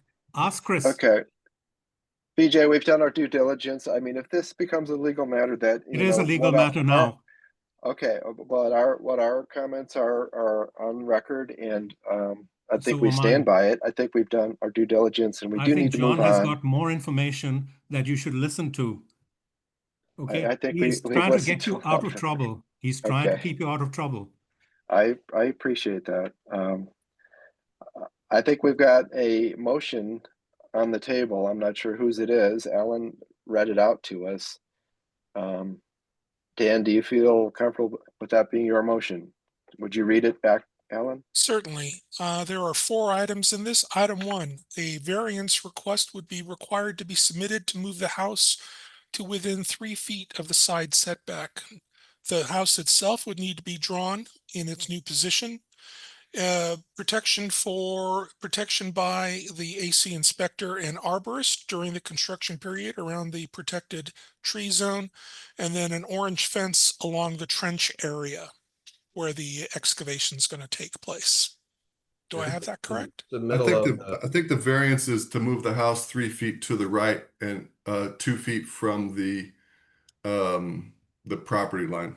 Yeah, and then correct. And then also additional submittal of the revised plans to the ACC so we can visually all verify. of the plans. Yeah. I don't know. I'm going to see if Patrick's okay with that. Maybe he'll make that his motion. Yeah, I'm good with that. Patrick, you owning it? Sure. Patrick is, yes. I'll do it. Okay. All right, we've got a motion on the table. All in favor? All right. Aye. All opposed? I oppose. Okay, there it is. Okay. That's a travesty. And you know, all own that. You know, we've worked with everyone on this, and we're just a committee. We're trying to do our best. We've got all this your information in front neighbors. of us. Would you like this to be built right next to you? When the I would soil not like starts anything falling built and the next to trees me. start falling, who do I come after? You, Daniel? No, don't come after me. So I will. May I All right, ask well, what can the builder expect now? Is he going to go in there and start cutting trees down tomorrow? The trees that we allowed. 18 trees in this time of climate change? Are you people insane? Don't you understand that you're destroying the paradise that you wanted to move to? I know, VJ. If you would like to write a letter to us. I think construction should not begin until we have these variance submittal and whatever. I'll just like to point out that it can't begin until we actually see this. This is all contingent on receiving we these things. do require a REPA and a tree permit before we allow any builder to start dropping trees. So Daniel, can I get to see those plans as well? At what point? Since you already have it and you're posted it here. It's now public information. Alan, is that? When we submit it to the committee and they approve it, then we can release it to VJ at that point. But you already approved it, condition that you get everything in. The packet has to be updated with a new drawing. There needs to be a variance request submitted. Okay. And then with a new packet. So we need that new information, and Jerry needs to assemble it in a new packet. It'll go to the committee for review, and then once they've approved it, I can share it with whoever. And in the meantime, I'm very confident that Alan won't let this project go forward unless all of that is completed. Oh, absolutely. Absolutely. I think we need to press on. Yeah. I'd like to get a verbal. Let's move on to the next item. I'd like to get a verbal confirmation from the builder that this does not allow him to go and start working until all those things are done. Does the builder understand that? Yes, we understand. We gotta, get the variance and update the drawing for the site plan and everything else you laid out. Understood. What's the next item, Daniel? All right, let's move on. Item 32, 16 Sunnyside Lane. With Terry, are you still here? Yeah, I'm here. Which item were we on? I'm sorry. 32. Item 32. 32.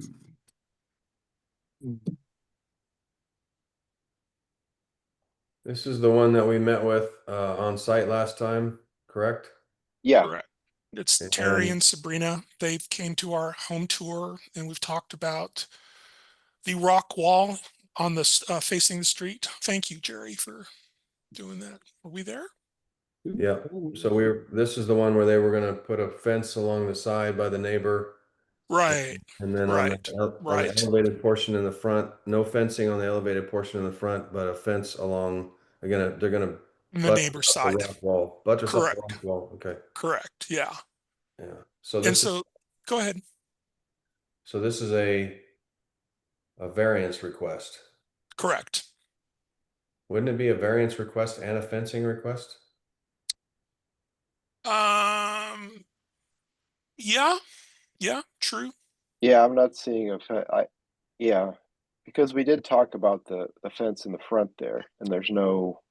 I want to say, and I don't quote me on this till I've had an opportunity. I believe Terry and Sabrina, we submitted this before, and the question was where the fence was going to be, and we needed the neighbor's letter, which we've gotten.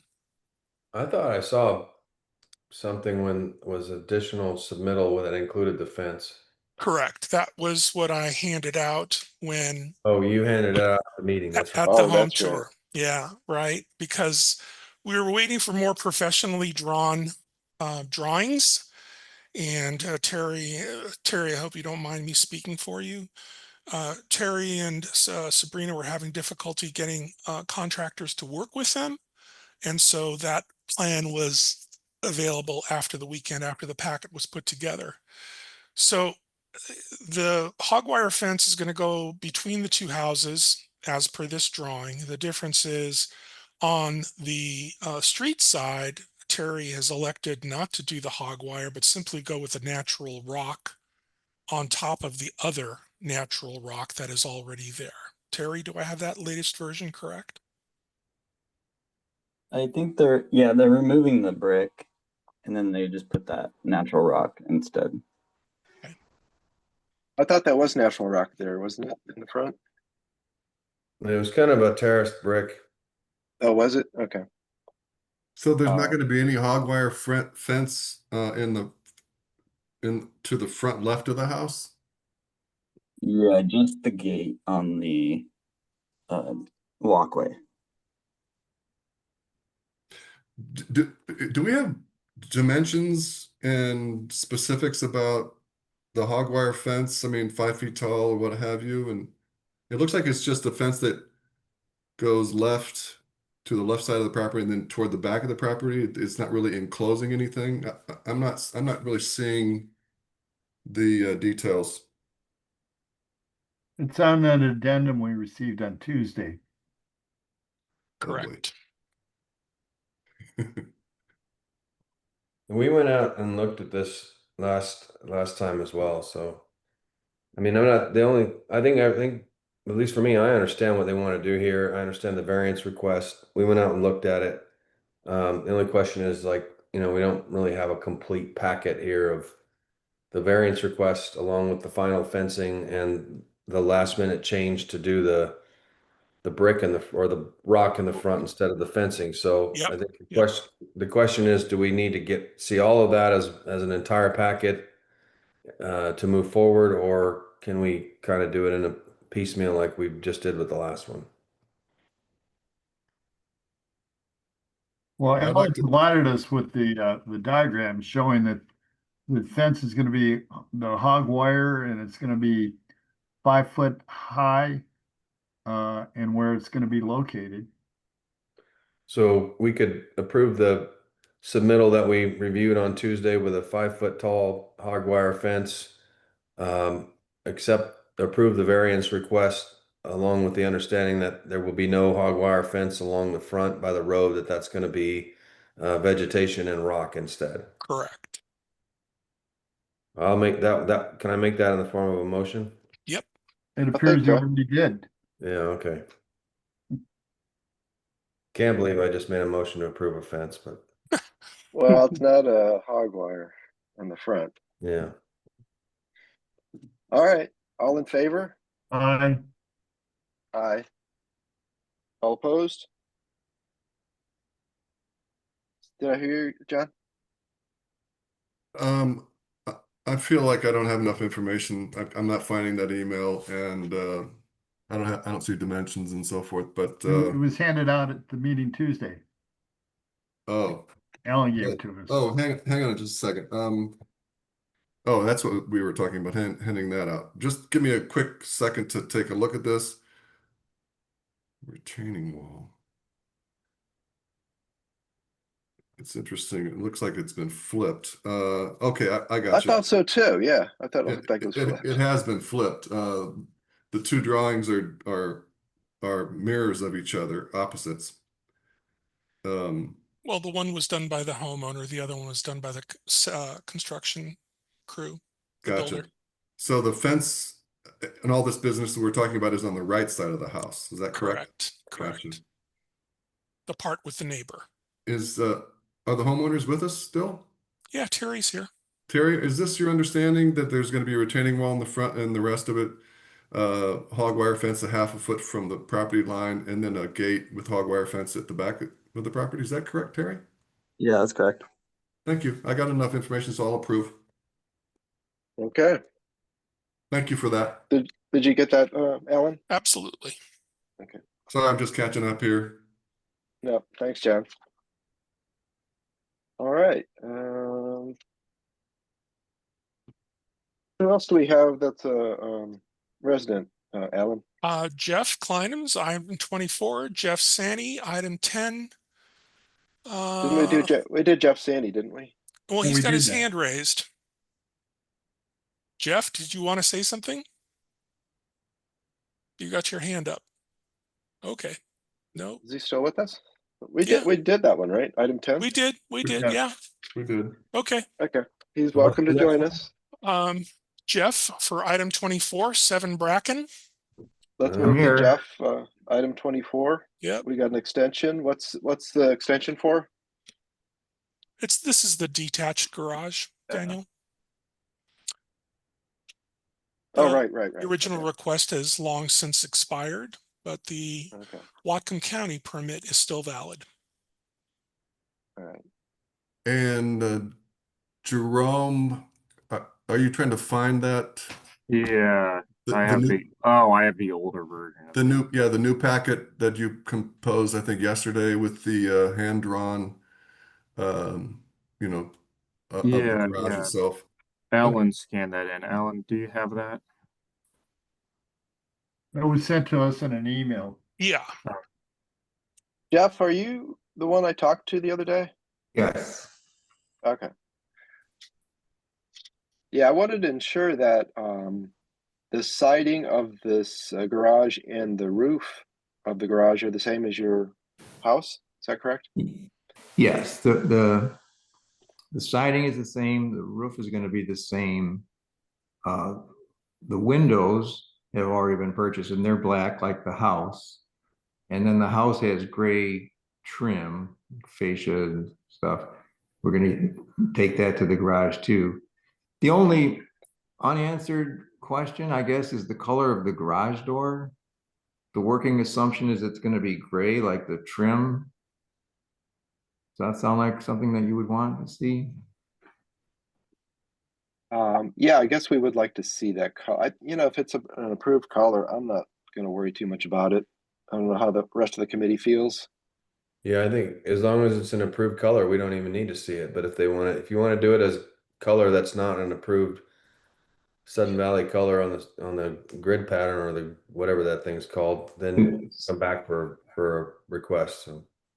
So is there a list of approved colors? Is that it? If I came down to the office? I'm sure Alan can get you that, but it's available online. If you go to Sherwin-Williams and just type in the HOA, it'll pull up all the approved colors. Correct. Go to Sherwin-Williams and type in Sudden Valley, or? Yeah, Jeff, you want to give me a call, Jeff, after this, and I'll send you the link. All right. Sorry. But I do want to point out, this is a 6-year project, right? Yeah, going in, I guess so. Yeah, I just want to point out why we do have these limitations. You know, we don't like people to have to live next to a construction site for 6 years, you know, the neighbors. I have lived here for 3 years, and it's looked pretty clean to me. I haven't really seen it as an eyesore. This is an outlier, so there's a reason why we have this extension process, and we do like to keep an eye on that. And I understand that you've been out of town and you've lived here for forever, I guess, but you Not quite weren't that aware long. that. And there was a lot of ambiguity about these extensions in the past, and we clarified that only recently. So I would like the committee to consider that as we look at this extension. Jerome, have you found the new packet with the drawings and so forth? I'd like to just. It was never sent to me. Can someone send that to him? Alan should have the new It pack. it is difficult for me to do that, but I will do my best. Here, I can do it. Yeah, someone get that up. I just want to How's that? confirm with the homeowner that that's the actual plan going forward. I think it's all, yeah, there we go. This is all we need to that, along with the building permit and seeing that you accomplished some milestones along the way in terms of that building permit, getting it inspected and so forth.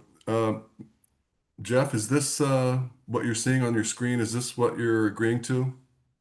What you previously Yes, you don't seem to have any clear elevations. You've got floor plans and I got elevations. There's and elevations stuff. here. No, they're there. Oh, there you are. Okay, that's good. That's good. Yes. Yes, that's what it looks like. And here's how about light? How about exterior lights? Are there going to be lights on the front of the garage kind of thing? So far there's no electricity in the garage. It's not part of the permit with the county. I'm not sure if we're ever going to have electricity. I wondered about that. I guess at that point we could have solar powered coach lights. Okay, you're going to have just a manual garage door, rolls up. Manual garage door. That's the plan for now. Well, I think this looks great, and I would like to make a motion. Go ahead, John. Motion to approve item 24, 7 Bracken Place, with a 6-month extension. All in favor? Aye. Aye. Opposed? Okay, thanks, Jeff. Jeff, Okay. let's talk. I'll get you the paint URL so you can find the paint color. But also, I want to let you know what you've just walked into is they've approved your extension, which means you need to pay for the extension. So I want to make sure you're clear on that.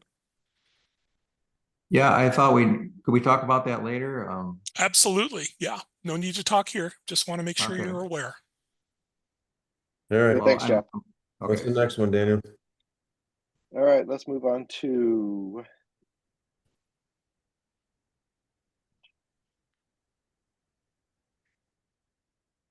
we have no more residents here, Alan? No, I believe, well, Steve Miller, item 23, 2 Sweet Clover. Okay, let's do that. Item 23, 2 Sweet Clover.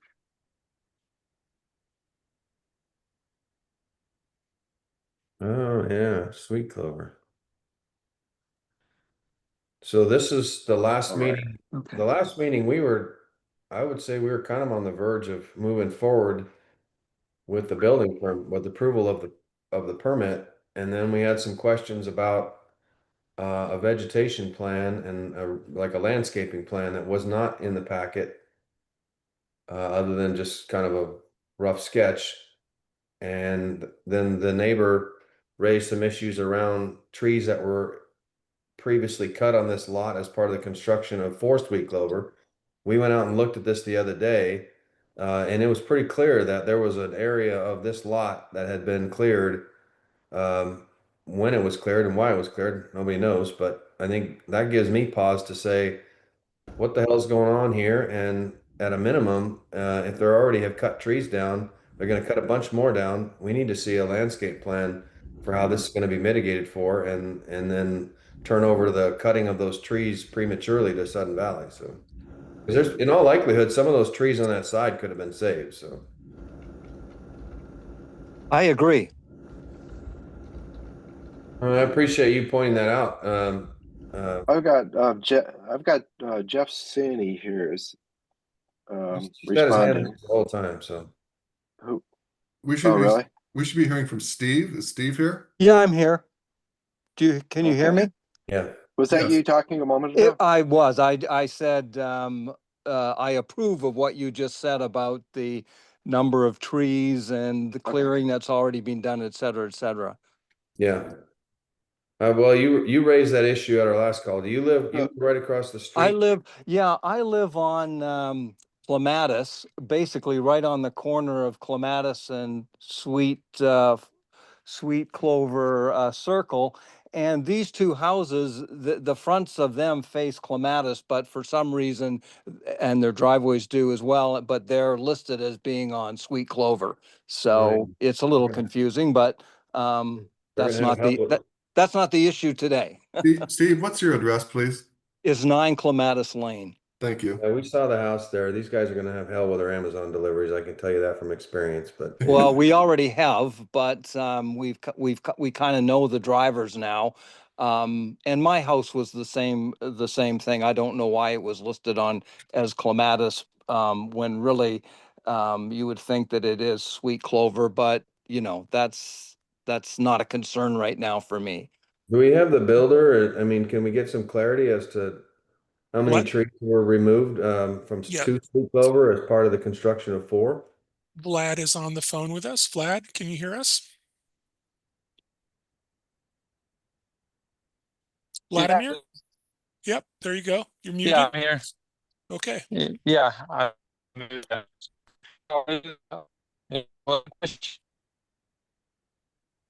Can't hear that. Yeah, are you on a cell phone? Could you improve your reception?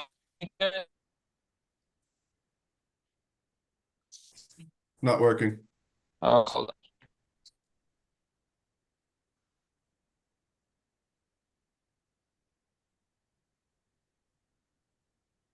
Alan, do we happen to know, Alan or Jerry, on 4 Sweet Clover, when that was approved for construction, did it include removing trees on Sweet Clover as part of that construction project? Do not know off the top of my head. I couldn't tell you either, but that would be unusual if it was. Yeah, that's what I think. Oh, there would probably be some in the drawings. You would see some of those neighbor trees if they existed there when they did the survey. Steve, can I ask? Do you happen to have pictures of 2 Clematis Drive or Clematis Lane? I do not. I don't. I take pictures of wildlife in the neighborhood, but not of lots. Sorry about that. No, that's okay. We're just trying to figure out what's going on. I could take some pictures if you wanted to. I mean, I'm kind of hoping that at the last meeting there was an arborist plan that needed to be done, but I'm hoping that today's get together is not to approve starting of construction there, because I think the neighbors, we haven't seen the design of the house and everything like that. And given what discussion that took over an hour and a half about saving a tree in another lot, I think there's some issues here. I'm not opposed to building on that site. It's not that. It's just that we haven't seen the plans. I don't know is the footprint. Anyways, go ahead. Sorry, I didn't mean to go on so long. No, that's okay. We do not have the arborist report. The one that was included with the packet has got the wrong address. So do we have an arborist report for this property?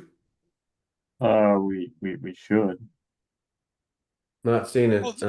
And then also page 6 of 23, sorry, page 6 of 16 in item 23, there is an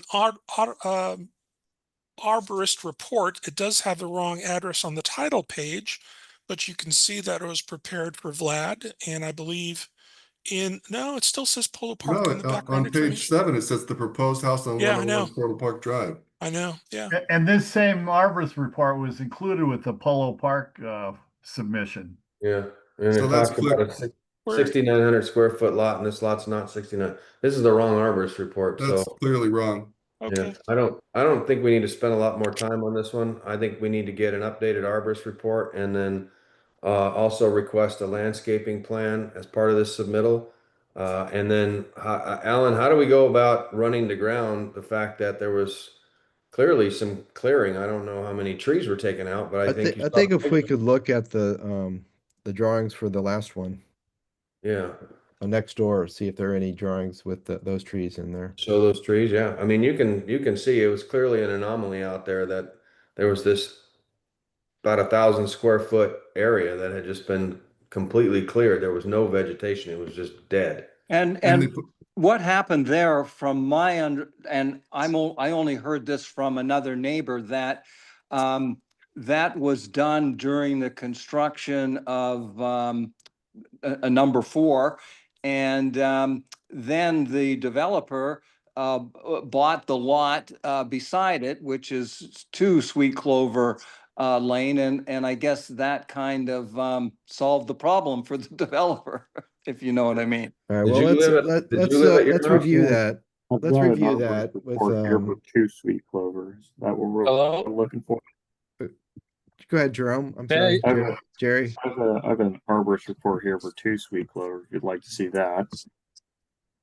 Well, we need to see that ahead of time. It's nothing we can look at on the fly. So. Yeah, we need to review the tree cutting issue, and also we're going to need to review the arborist report. Something. Hold on a second, Vlad. Can I say something? I'll let you talk in a minute. And we need to. Okay, our committee needs to be able to review that. We have not. I don't know if that's our on us or not, but we do need to review that before we make any determinations on this. And I would like to look into that tree issue.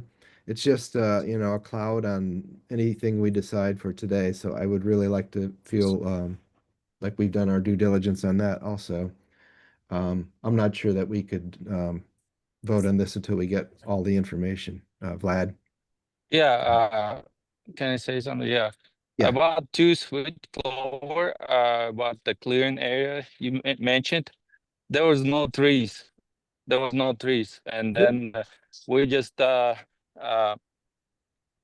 only one tree was, we cut it, but we got it approved from the previous owner. Right now it's the same owner from 4 Sweet Clover and 2 Sweet Clovers, same owner. And he'd like to build a house on 2 Sweet Clover. The owner can't approve it. Yeah, that was a big tree, probably the nicest and healthiest tree on the property. All right. Well, I appreciate your input on that, Steve. Yeah, we do need to look into that. There's a question. An owner cannot approve it. Report, yeah, I sent it to arborist report in the beginning, like 2 weeks ago before meeting, or and Jerry supposed to have that. He's supposed to upload it for you guys you can look at it. But for some reason, Jerry didn't. You may have, and I apologize. Put the wrong one that's or something. Our fault. But, yeah, but my committee hasn't looked at it yet. For right now, it end up that we can, you can say anything or you can. Do you all feel my committee? Do you feel like because we got the arborist report, we got on the submitted plan. We got the landscaping plan. I'm sorry, Jerry. Let's let Jerry talk. Jerry, please. We do have an excerpt of the arborist report on the submitted plans. I can, which the committee has had time to review. I don't think it's unreasonable to because the excerpt has been included to go forward with the assumption that the arborist report has been submitted. I can't read that arborist. I mean, I don't know what. I wouldn't want to rely on an excerpt from an arborist report. I'd like to see the arborist report with who actually conducted it. Are they certified, etc. Having an excerpt really doesn't help. All right. My committee feels like they can't review it at this point. I'm not sure whose fault it is, and I'm not even worried about that, but we just can't make a determination with the information that we have at this point. So I guess can Yeah, we can have table? arborist report. We have. I'm not disputing that, comments Vlad. from the last. My point is that my committee has Yeah. not reviewed it. It's not, we'd like to see a full arborist report. But Jerry, it's do we not have? my fault right No, now. it's not your fault. It's not your fault.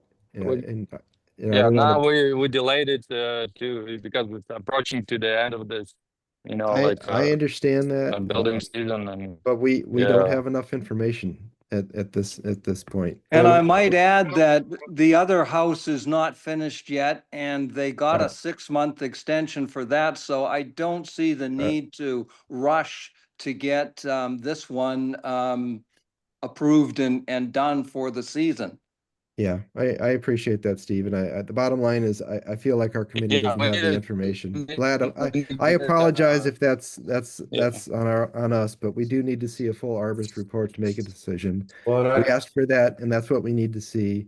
I'd like to see a land. I mean, we So talked about about the landscape can we plan do a last time. conditional approve? Hold on, Other than Vlad. that- Let's let Dan talk for a minute.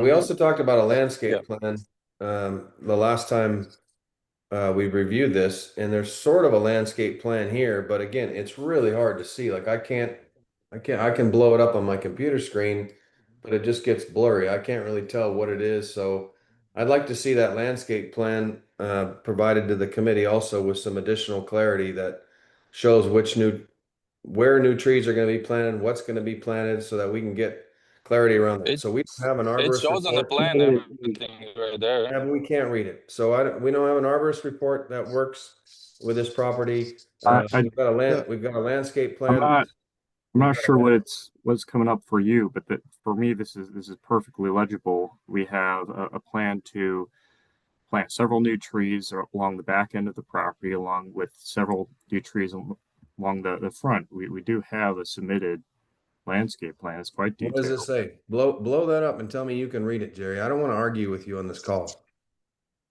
What does that say? Tongal fir? Douglas fir.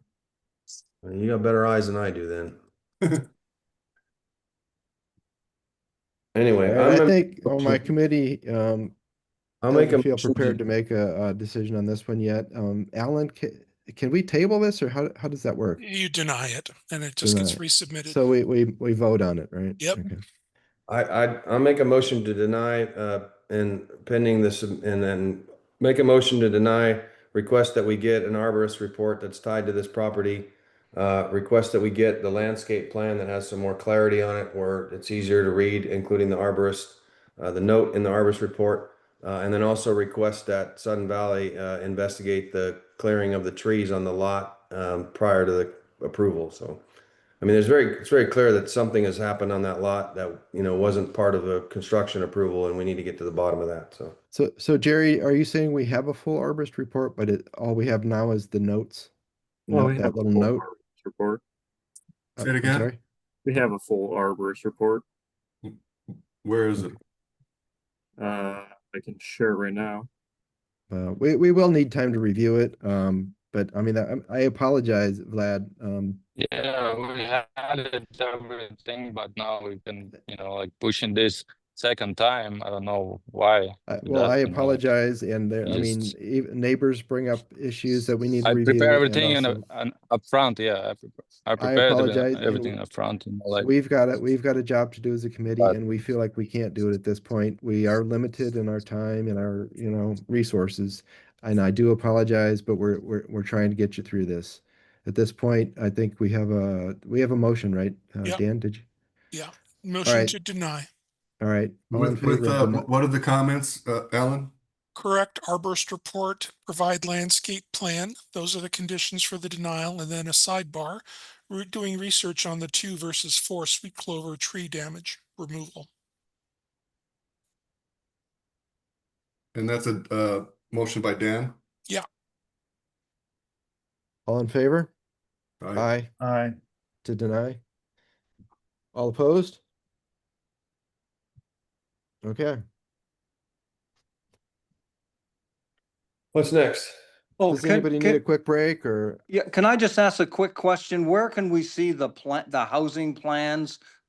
Because we're concerned about maybe this house has 3 stories, or we just don't know. Where can the neighbors see the plan? At least, we don't need the inside plans, but basically the outside plans. I believe the agenda and the packet should be available at our Sudden Valley website. Okay, Or I'll check Steve, there. or give me a call and I'll send you a copy. Steve. Thanks very much. Thank you. Okay, all right. And he's allowed to look at that now that we voted on it? Now that it's presented in a public forum, he is. It's a 2-story house, but from the front, from your angle, it's just going to be, you're just going to see the single story. The 2-story drops to the backside. Okay, yeah, as I say, I'm not opposed to development, but we just want to be sure, given the previous discussion for the other house, that, yeah, that things are just done according to rules, that's all. Yeah, Steve, we want to be Yeah. sure too, and that's why. And I appreciate that, and I have confidence in you. All right, thank you. Thank you. Thanks for joining us. All right. Thank you. Let's take 5 minutes, okay? Sounds good. Yeah, Patrick's here, right? Yep, I got back. All right, we're gonna go to 11. Christopher, are you still here? He's probably on site somewhere. He's talking to a tree. He's talking to a tree. He's talking up the tree. Christopher is no longer on the phone with us. All right, I don't think we need him, but he was very helpful in that previous one. All right, so let's still do 11 just to do it. This one looked like it was pretty no-brainer, so I'll make a motion to approve. Any comments? All in favor? Wait, which one are we doing? 11. We're doing item 11. It's the dead tree in the condo association. Okay. Plus 2 cherry trees. No Right. Any Those are comments, dead. Patrick? Those are dead. All right. All in favor? Aye. Aye. Opposed? Okay. So is that it for residents, I believe so. Alan? Okay. Yes. So let's go to item 14. Extension. Yep. We're doing these for up to 6 months now, right? Correct. I'll make a motion to approve up to 6-month extension. All in favor? Aye. Aye. Aye. Opposed? Okay. Homeowners or these builders or whatever, they know that they're 6-month extensions, right, Alan? Correct. Thank you. They pay a month at a time though, if they want. Correct. Okay. That's why I think when you were out, John, we kind of made that decision that even if they request a month, we'll give them 6-month extension as the standard extension. So that way we don't have to keep doing this every month. So. Yep. And then they just pay by the month. Got it. Yep.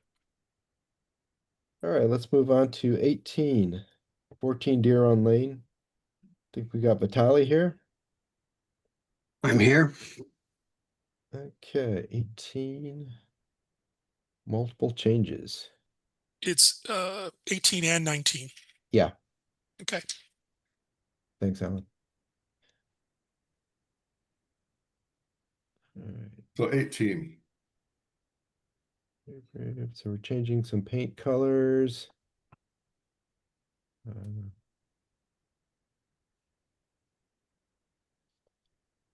Could you give us a quick overview of this, Jerry, please? Anything significant going on here? Sure. It's the most significant thing is to do with the grade of the lot. It's being changed. My understanding, and correct me if I'm wrong, is that you're trying to preserve more of the original grade, and you're stepping with retaining walls on your new submission, whereas in your previous submission you were just going to grade down the lot to a sharper angle. Also, there was a little sort of the windows are the most noticeable aesthetic change. The rear windows are really been reduced, and it's become much more of an enclosed space. Nothing. Go ahead, Jerry. I'm sorry. Nothing significant from a policy standpoint, other than aesthetic changes that the ACC. What's the purpose of the grading change? That is a question for Tally? a builder. If I can chime in. Yeah. So the current and the previous, so the current looks like it's correct. The previous looks incorrect. So the previous, I may be wrong, and I didn't have a part of this, but it was submitted maybe a month ago for another property. Yeah, this is Somebody else. So the previous isn't even part of this house. Like, I'm looking at the screen right now. Again, I may be wrong because I wasn't the one involved in that submission, but they're very similar homes. And the original builder that did the foundations, it was supposed to be the same home on two different lots. Again, looking at it right now, I don't think that is correct.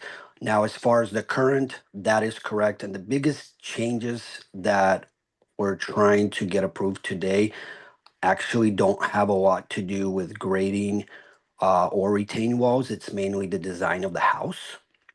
The house was the house was built slightly different than the original floor plan, but not changing. And it was actually smaller, and it didn't change the footprint or the elevations or the grade. None of that was changed from the original submission. But regardless, we made some changes to the design. We didn't make any changes to height or elevation or lot coverage. We didn't make anything bigger. It was just the design of the house and interior square footage. There might be slight, like a couple inches difference in height, which is still well below what it could be. And then mainly the aesthetics of the house. Where are you getting this information about the retaining walls, Jerry? Is there something I'm missing? Well, these were the elevations I was given for this house. I mean, I'm guessing the builder just resubmitted.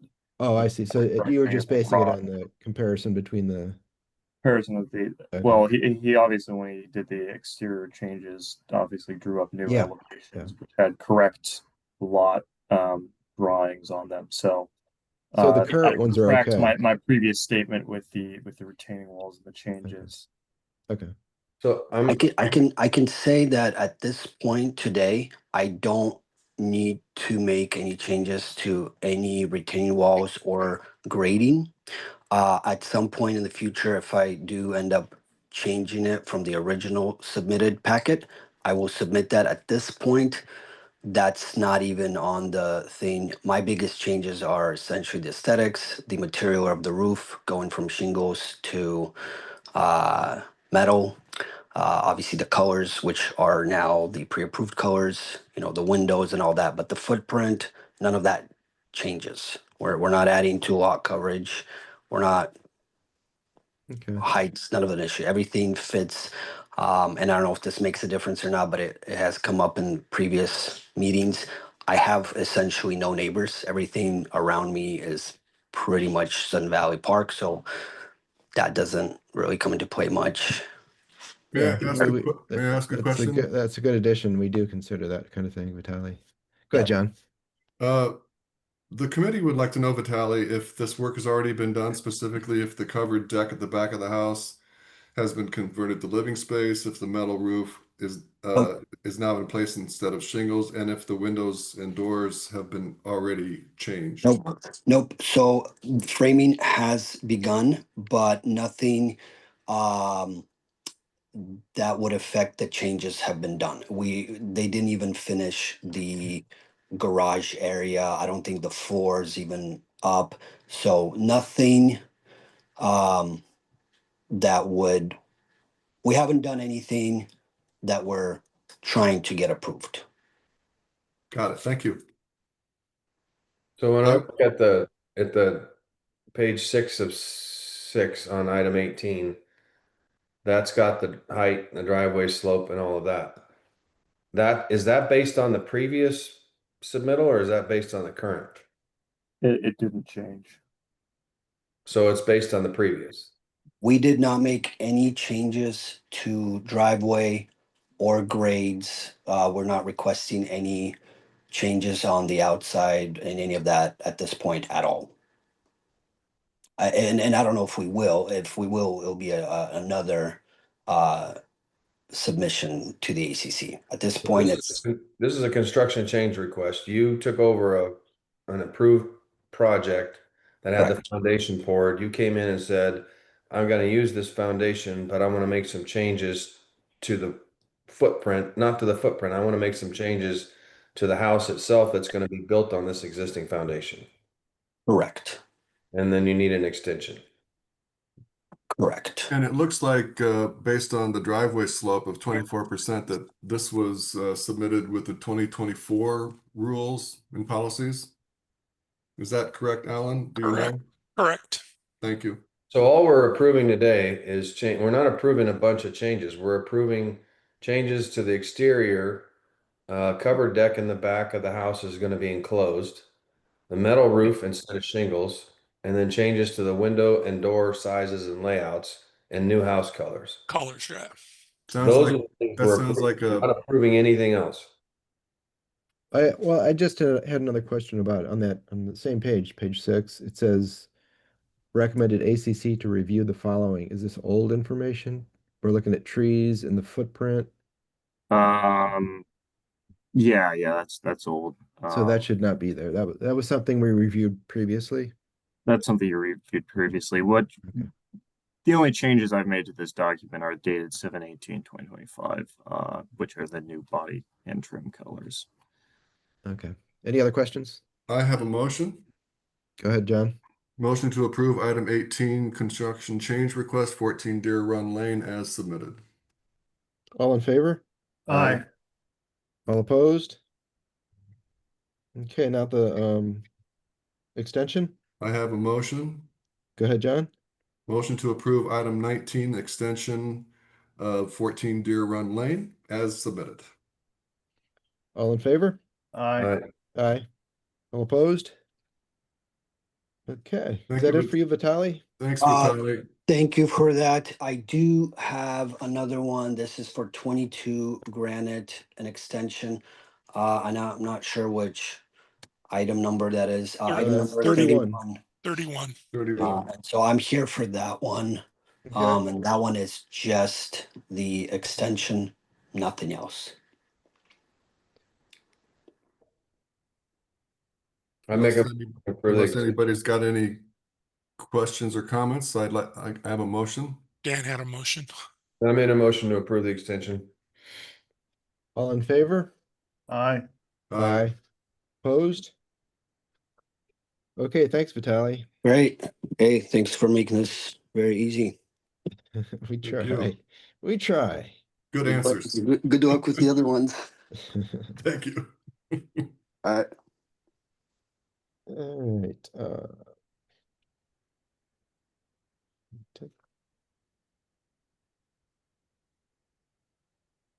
How about item 25? How about item 25? Yeah. It's 25 and 26. Oh. Okay, thank you, Alan. Okay.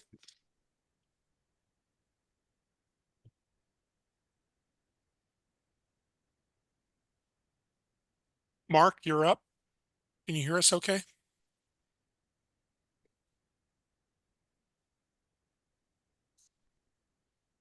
Can you hear me?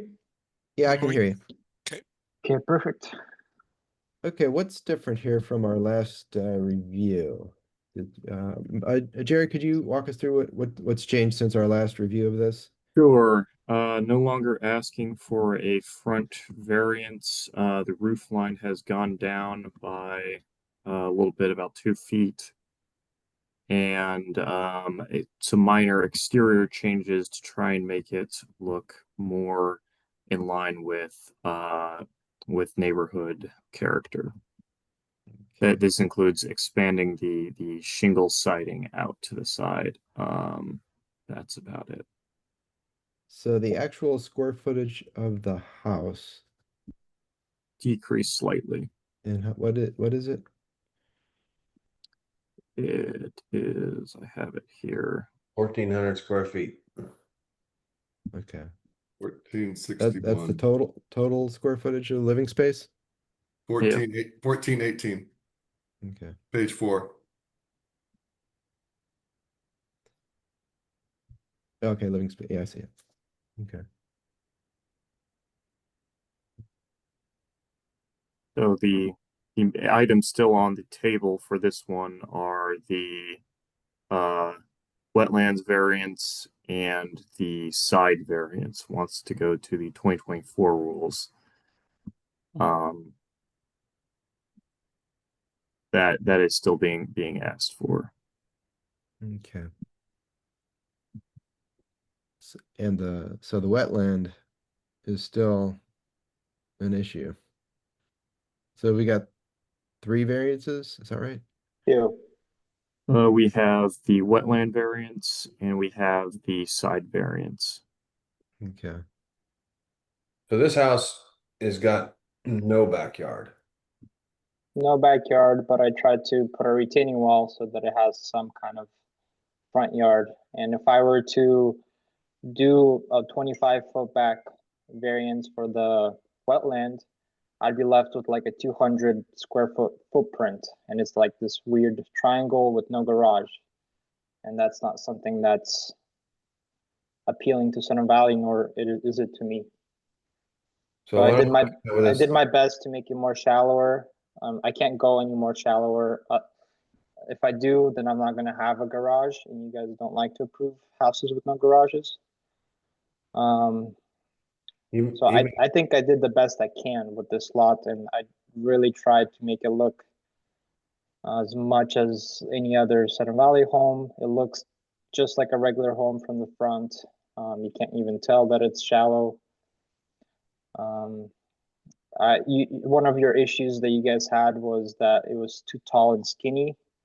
I lowered the roof quite a bit, but I also did extend the right roof a little more so that it looks not as skinny, to make it appear more, I don't know, uniform and good looking.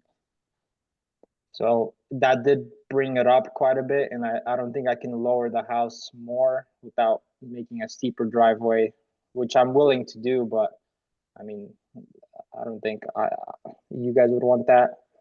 I'm trying to do everything I can to get this approved. So if you guys have any suggestions or anything, I mean, I've been really working with you guys, doing a bunch of design changes and all that. So do you have a homeowner, or are you building this for somebody, or is this a spec house?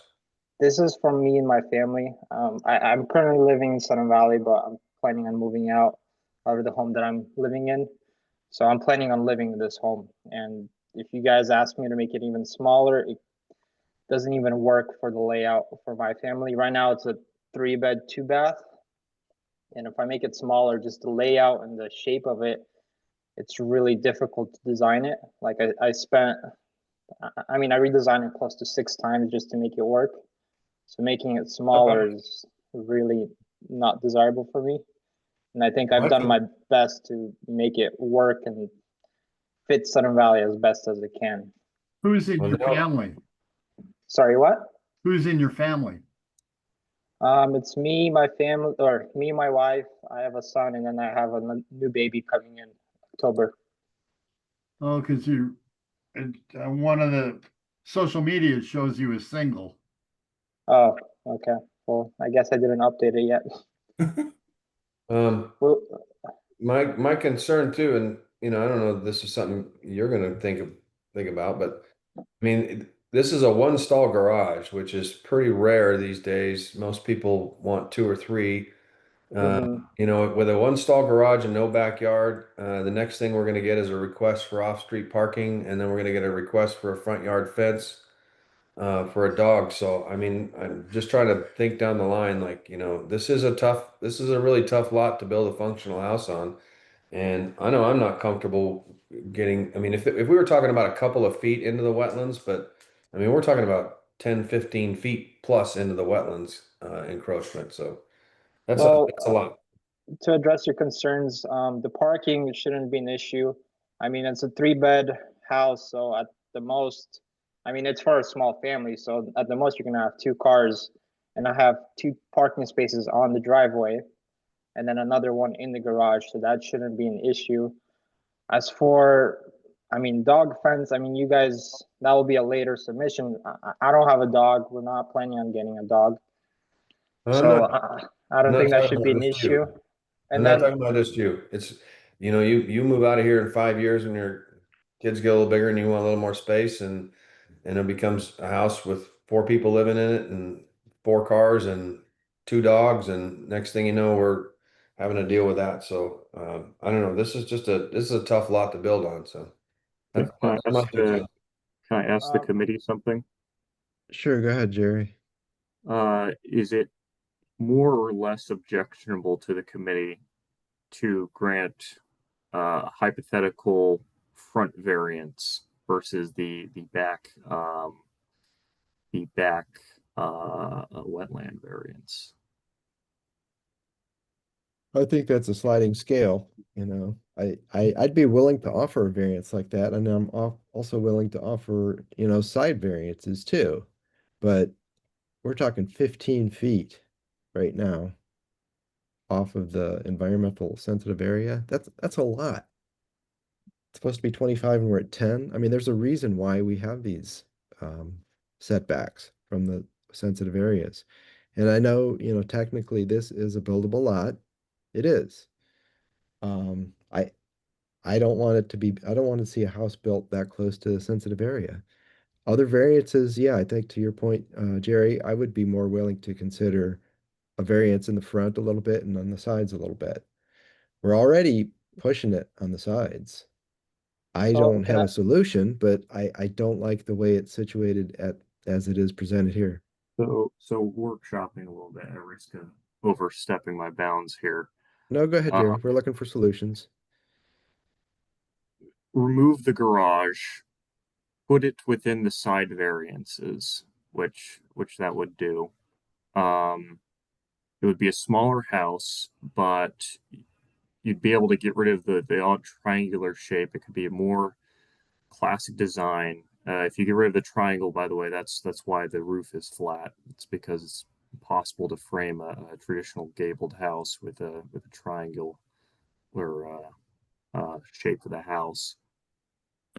Slide it forward, let's say 7 feet. Get it out of the environmentally sensitive area, still preserve some of the front setback, and have the driveway as the primary parking pad. Would that be would a submission that followed those have a, let's, pardon my French, but a snowball's chance of hell of passing? You wouldn't get approved without a garage. I mean, you gotta have a garage, at a minimum, a carport. Garages are required based on specs.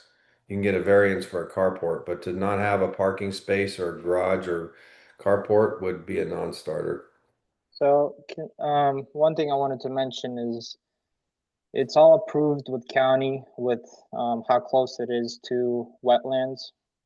I have a wetland mitigation plan that includes planting a bunch of trees, a bunch of plants, and you can kind of look at my landscaping plan. It shows that I'm doing offsite mitigation to offset all this impact buffer zones. There's no direct wetland impacts with building this house the way it is.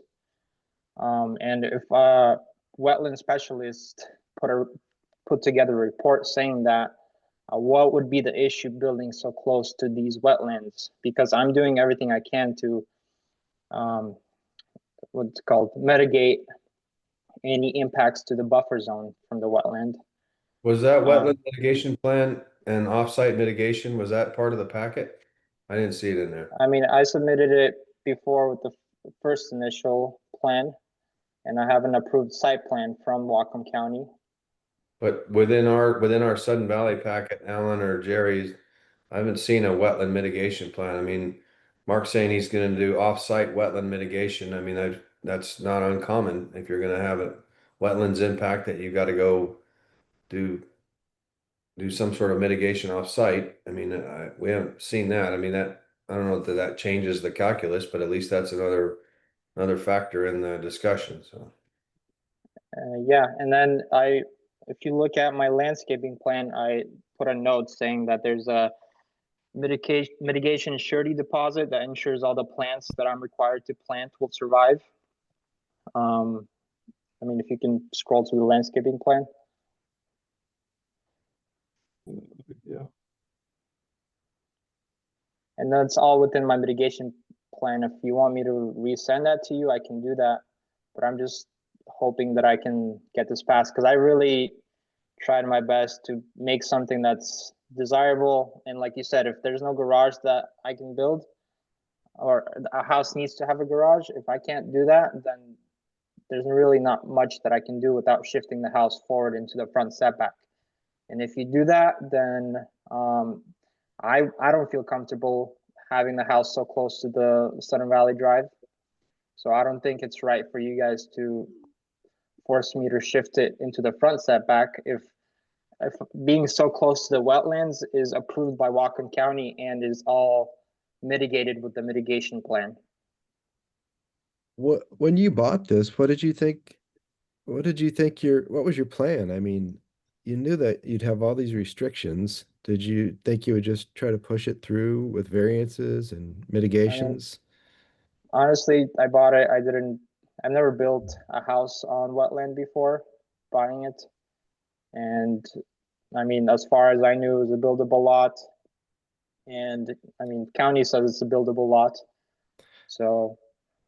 And that's the only reason I'm even considering this, because we are told in Sudden Valley that if it's plotted or platted as a buildable lot, you can build on it. And we're trying to see what we can do to help you. It's difficult. It still could be smaller. I mean, maybe it's a tiny house. It has 2,000 square feet. The issue is that it's too close to the wetlands, and I don't want to go into the front setback. And we don't want you to either. If I make the house shallower, then I can no longer have a garage. And Dan is saying that you can't build a house without a garage. So I think I'm compromising in so many different ways in trying to make something work. No, I appreciate that. Like you said, it's compromising. a sliding scale, and I think I found the perfect middle ground. And anything else is just going to make something that's less appealing to the community. It's going to look taller, or not taller, but like skinnier. It's going to look ugly. Like I said, I'm afraid anything there is going to make it look worse than it does already. I mean, that's on you though. You bought the property, and now you have to figure out something that works for everybody. I mean, you're asking for a variance for the wetland and for the sides. That's difficult. One thing I wanted to mention is I went through all your guys' meeting minutes, and I really did my research, and you guys have approved lots like this in the past. And these lots are not very common in Southern Valley, but I went literally back 3 years, and I looked at all the variances that you guys have approved for wetland lots, and I have precedents that you guys have approved lots like this before, being so close to the wetlands without any variance. And I mean, I don't know if you guys want to pull up videos and watch it in the moment. And another thing I wanted to mention is, I know your guys' policies changed from 2024 to 2025, but the language talking about site-specific setbacks, the way it was interpreted before was refer to county for wetland setbacks. And that's kind of what it says, and that's how I interpreted it. But now you guys started interpreting it as, refer to it. Well, you guys just say 25 feet is a setback from wetland. We do consider the county, and that's sort of a baseline for us, but that doesn't mean we don't stick to that. We've got our own restrictions. And as far as approving setbacks for wetlands, I could think of only one that we did approve, and it was one that was in an area where many houses were already into that wetland area and it was just part of what was done. We do consider the position of the lot, and that's why that one was approved. We have not approved many more that were in critical zones. I have never approved one that went into it beyond that one that was already part of a neighborhood that was like that. I mean, I can bring up specific examples like 213 Harborview Drive. And Okay, I you mean, guys approved it without a variance on June 16th, 2022. that's before I moved in here. I don't know anything about that. Can we Yep. speak more specifically about the wetland sensitive area? We have our notes that it's usually 25 feet from the foundation, and I think what you're asking for is you want it to be 10 feet from the wetlands. Is that correct? Which is approved by county, yes. So it's 10 feet away from wetlands. Okay, and Where so do we- that's the foundation, and then you have the excavation, which is probably going to be another 2 feet. So you're actually asking for an 8 foot, 8 feet away from an environmentally sensitive area. Is that correct? That sounds. Since this is a smaller or a flatter lot, I don't need to go 2 feet. At the most, I need to go is 1 foot. That's all I need because it's only a 2-foot stem wall, and technically you only need 8 inches.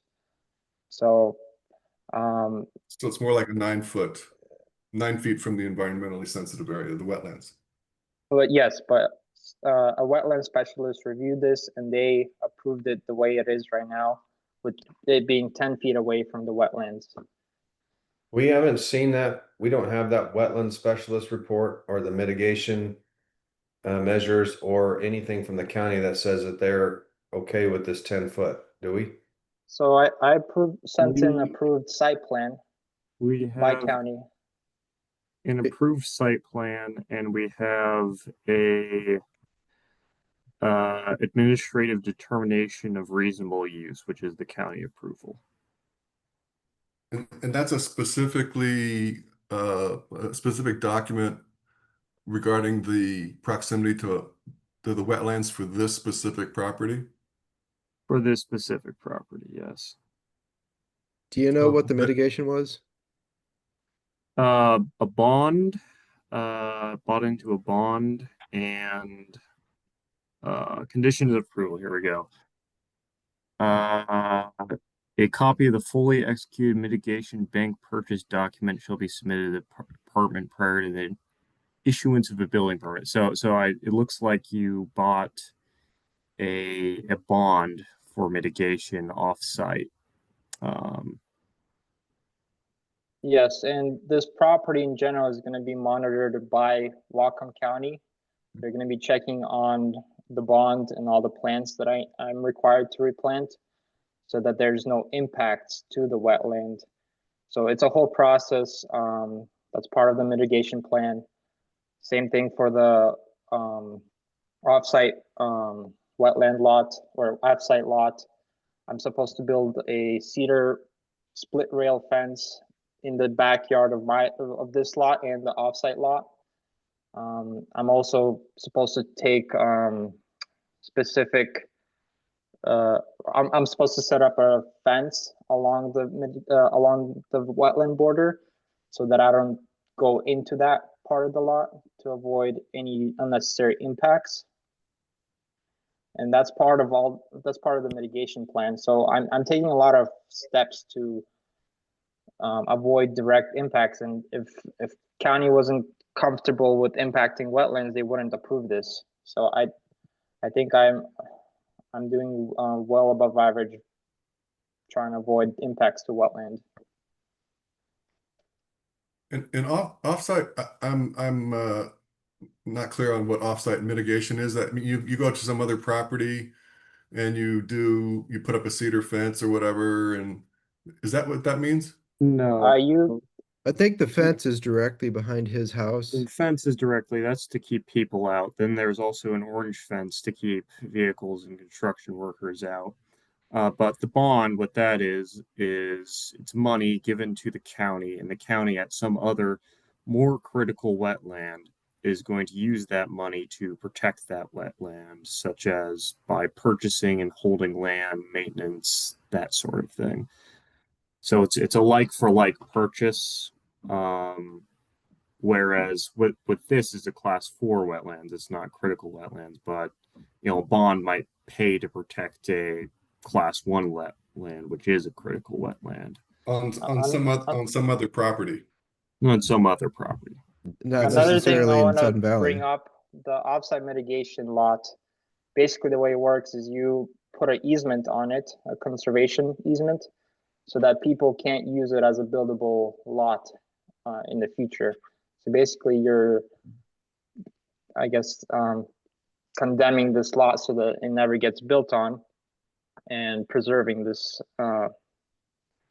nature, Is that in Sudden Valley, do you know? The other lot is in Sudden Valley, yes. And it's next to other lots that were used for that same reason as well. So it creates a bigger park area, as you can say. Well, one thought I had, there's a lot right next to you that Sudden Valley owns that doesn't have any restrictions on there other than a sewer restriction. But one thought I had was like doing something like buying that lot and putting a covenant on there so that it can't be built as mitigation. But it sounds like you're already doing that. I would just like to see that. We haven't seen any of that. So if you're making investments in environmental mitigation off-site, sounds like it's a mitigation bank kind of approach. We need to see some evidence of that. That's new data in this set that we could evaluate to determine whether a variance makes sense. Well, are you guys able to give me a conditional approval? I mean, I have all that ready with me. I can even send it to you now, but I'm guessing you guys will need to need some time to review it and all that. Can I get a conditional approval saying that if I have this and this is true, this house is okay to build the way it is? Well, we don't doubt that it's true, but we need to see what it exactly is. And I still have issues with the side variances too. Well, for the side variance, one thing I wanted to bring up is, like Dan said, the lot next to me is Sudden Valley owned. Mm-hmm. And if I were to go with the 2025 rules and do a 20-foot combined side setback rule, I would take away the house on the left side because that's going to leave me with the most square feet. So I don't see how that benefits the community if I do that, because it's right next to Sudden Valley owned green space. Well, I think it would have less impact on the critical zone too. Well, all the impacts have been mitigated for, and I already made the house smaller per your request. So technically I'm gonna have to mitigate less. So I don't have to mitigate as much. So if all the mitigation is done and I'm mitigating for all the impacts that I have, what would be your reasoning for not approving that?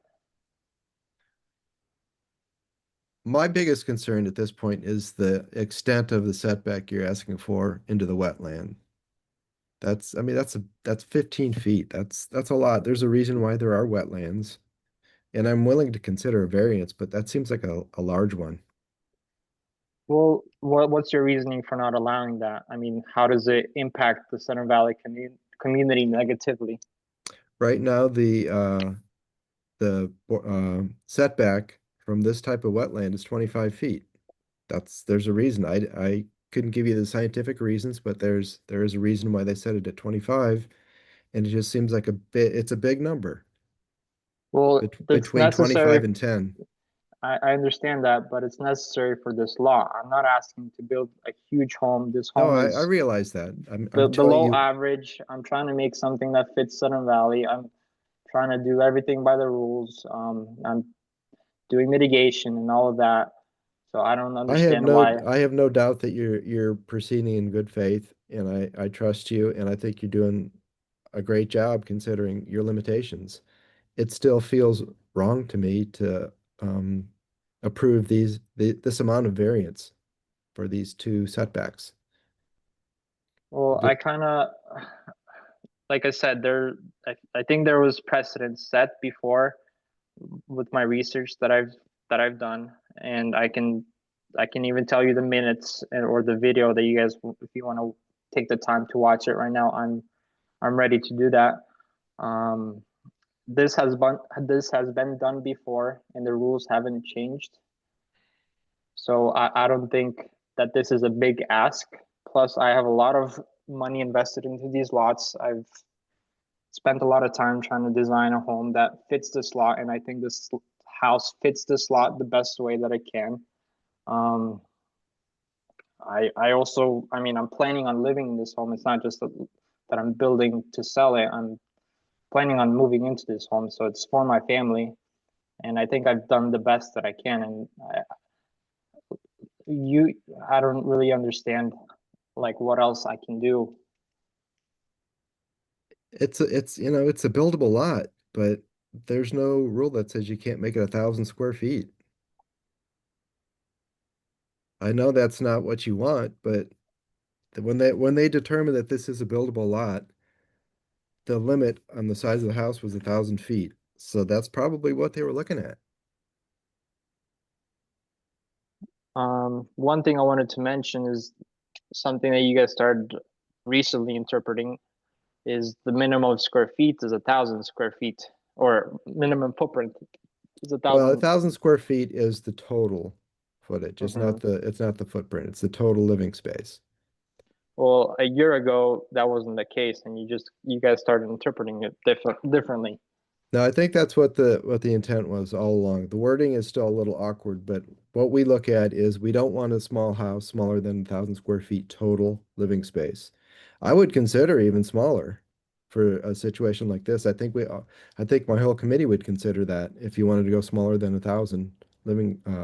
I live in a house that's less than 1,000 square feet. And maybe that's what they were considering when they originally drew up these plans and platted this as a buildable lot. You could easily put my house on here and it probably wouldn't impinge on the either zone. Well, I guess my question is, there's two issues. So there's the wetland setback, Yeah. which you guys are not comfortable with, and then there's the side setback. The side setback, I mean, even this year, you guys have allowed multiple instances where lots were in a similar situation, and they were big homes, not like this one. This one's a small home. Yeah, I would consider these variances for the side, but when you have two separate variances, that's when it gets weird for me. Which setback, left or right, are we talking about? The total square foot, the total should be 20 if you add them together. And right now, I think it's 5 and 5. No, it's 12. So what 12 we total? We would conceptually be looking at a variance to a side setback, which means what, the house shifts to the right or the house shifts to the House left? doesn't shift at all. It's the total that we're looking at. Okay, I think I understand that. And like I said, if I were to remove some of the house, it would be on the left side, and that side is right next to Southern Valley Green Space. So that doesn't help or benefit anyone in the community. Like, I would understand if I had two buildable lots right next to me and I'm building right next to the lot lines, then the houses next to me, it would be unfair to them because they have to shift their house further away from the lot line. But in this case, that's not the case. I have Southern Valley Green Space on the left side. Are we going to approve this house today? I'm not comfortable with it as it is. I have one other concern to just throw into the mix on page 6. There are two trees, 36-inch hemlock and a 40-inch cedar, that appear to be pretty darn close, especially the hemlock, to the foundation excavation point. So I think that needs to be taken a look at. So on the right, that's not Sudden Valley property. That's something else. No, that's owned by a out-of-state owner. Okay. So I just have a concern that those trees will be compromised, particularly the 36-inch hemlock. So the 36-inch hemlock, I've got our arborist report. I just didn't have the time to send it in because it came in recently. Yeah, that's a the good tree, point, John. I would like to the see tree that. itself is in very poor condition, and it's a hazard as it is now. So I just wasn't sure if you guys wanted me to take it down or not. Well, I think if we're not going to approve this today, then we either need to just say, no, this is not going to work for us as is, or no, it's not going to work, and request that Mark come back with some additional information or additional options. I mean, we're just chasing our tail at this point. Yeah, you're right. You're right, Dan. Well, one I thing would I like to see- understand is I put in all this work and I'm trying to get this house approved by you. Mark, I know I appreciate your position. I've Maybe you should have submitted done a 3 little more times. research before you bought this property because it's going to be a problem. We're trying to help you out. We're working with you. There are some things we can't accept as a committee, and we're trying to work with you. We're not closing the door on this entirely. I would like to see that arborist report because John makes a good point about that. And that tree is pretty close. And you are pushing right to the edge of that property. They're pretty close. So I would like to see an arborist report. Would I be able to get a conditional approval? No, with I don't think anything? that's up to the committee. We can make a motion right now. I think we should make a motion right now. Dan, do you want to make it? I'll try. I'll make a motion to deny the request, excuse me, based primarily on the proximity to the wetlands. And then if Mark wants to resubmit, would we request the arborist report along with the mitigation report? Sounds like there's been extensive work on the mitigation side and additional mitigation credits and potentially easements put on other lots. And to me, that would factor into any decision I would make. So I'm really not comfortable with this variance on the wetlands portion of it. But if there's been some compensation, a like compensation or greater in another spot, then we could evaluate that. So that's my motion to deny based on at least the facts on the ground today and this additional information about an arborist report and wetlands mitigation. All should be submitted. If that's part of what they want us to consider for this, it needs to be part of another packet if he decides to submit. So. And that would include reference to his research that he found about other variances that have been approved. Yeah, I mean, if he wants to include that, I'm less interested in that. I mean, we decide what we decide as a committee. If there were other committees that gave that approval, I mean, that would be interesting to see. So if he wants to include that, that might be helpful. So. And to be specific, the arborist report would also include the neighbors' hemlock and cedar trees that were discussed. Yes. Okay. So that's my motion. All right. All in favor of Dan's motion? And this Aye. is for item 25. Okay. All in favor of Dan's motion? Aye. Aye. All opposed? Okay, item 26 is the setback, which I guess. Same procedural. I'll just make a motion to deny that with the same comments as the last one. So. All in favor? Aye. Aye. Opposed? Okay. Mark, can I make a quick comment on your behalf that if I were you, I would contact the neighbor on the right side just to give him the heads up that you're. I've tried, but he's out of he's in Canada and he doesn't have a phone number. Do you guys have any phone numbers by any chance of any lots or of any property owners? Maybe you could work with Alan on that. Negative. Okay. Anyway, Yeah. that was just a thought. If you're going to move this forward and you need their input about the tree's health or taking them down or what have you, that it might be in your best interest. Anyway, thank you for that. Thank you. Thank you.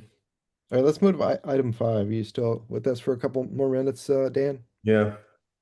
All right, I appreciate that. Item 5, 10 Valley View Circle. This is a extension. Jay.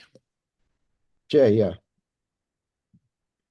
There we go. Yeah, guys, I'm here. Yep, extension. All right. Well, it's pretty clearly going to need one, so I'll make a motion to approve. Okay, all in favor? Aye. Aye. I'm sorry,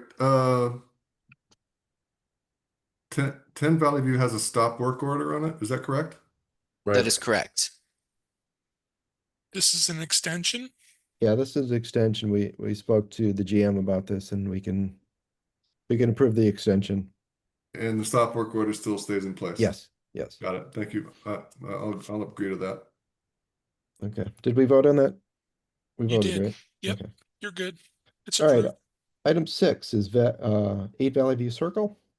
This is the retaining wall, which I guess you were just linking it to the foundation. Is that it, Jay? Yeah, that's correct. And I think somebody mentioned, yeah, these won't be going into the right of way. That's correct. We're staying out of that completely. Okay. Any questions here? But what's the need for the change to the retaining wall? It's just structural to like help it support the wall. I think in my submittal package, there's a engineer's memo that kind of that gives a little blurb about how it enhances the structure. So it was approved by the engineer without that, right? So this is just adding a little more to it, or is that the story? That's correct. Yes.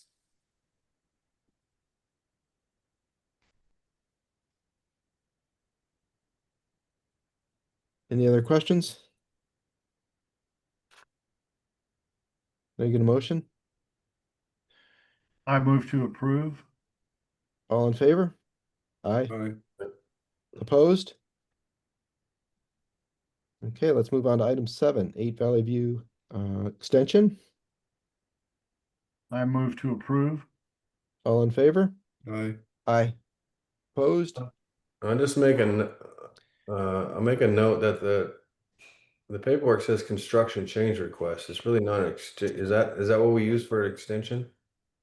No, Yeah. 6 was the construction change. 7 is the extension. 7 says construction change request. Yeah. Oh, It my says- bad. Says construction change request on there, so we need to make sure that that's a clerical correction that we make. Absolutely. Okay, it does say request for extension in there, but Yeah, that is the in the wrong- narrative, it says request for extension, so. Yeah. Yeah. Well, I'm could- sorry, guys. I think that's my fault. Is there a different form I should use for extensions? Yeah, there's an extension request form. Well, there you go. It's right there on the third one down. Got it. Okay. Yep, that's my bad. But the spirit of it is definitely just an extension request. So you got it. So items 5 and 7 should not be construction change requests, they should be extension requests. Correct. Got it, thank you. Thanks, Jay. No problem. Do we have anybody else waiting with us, Alan? Chris is back. Vlad is back. I Christopher? think Chris, we can let go And- home Sportko is here. for He's 8 and 10 shooting star. What are those item numbers? 30. 30. 30 is shooting star. And that's, who's that? Sportko. Okay. Got it. And you said somebody else? I said Christopher is back, and that's it. Christopher, are you here for anything other than 11?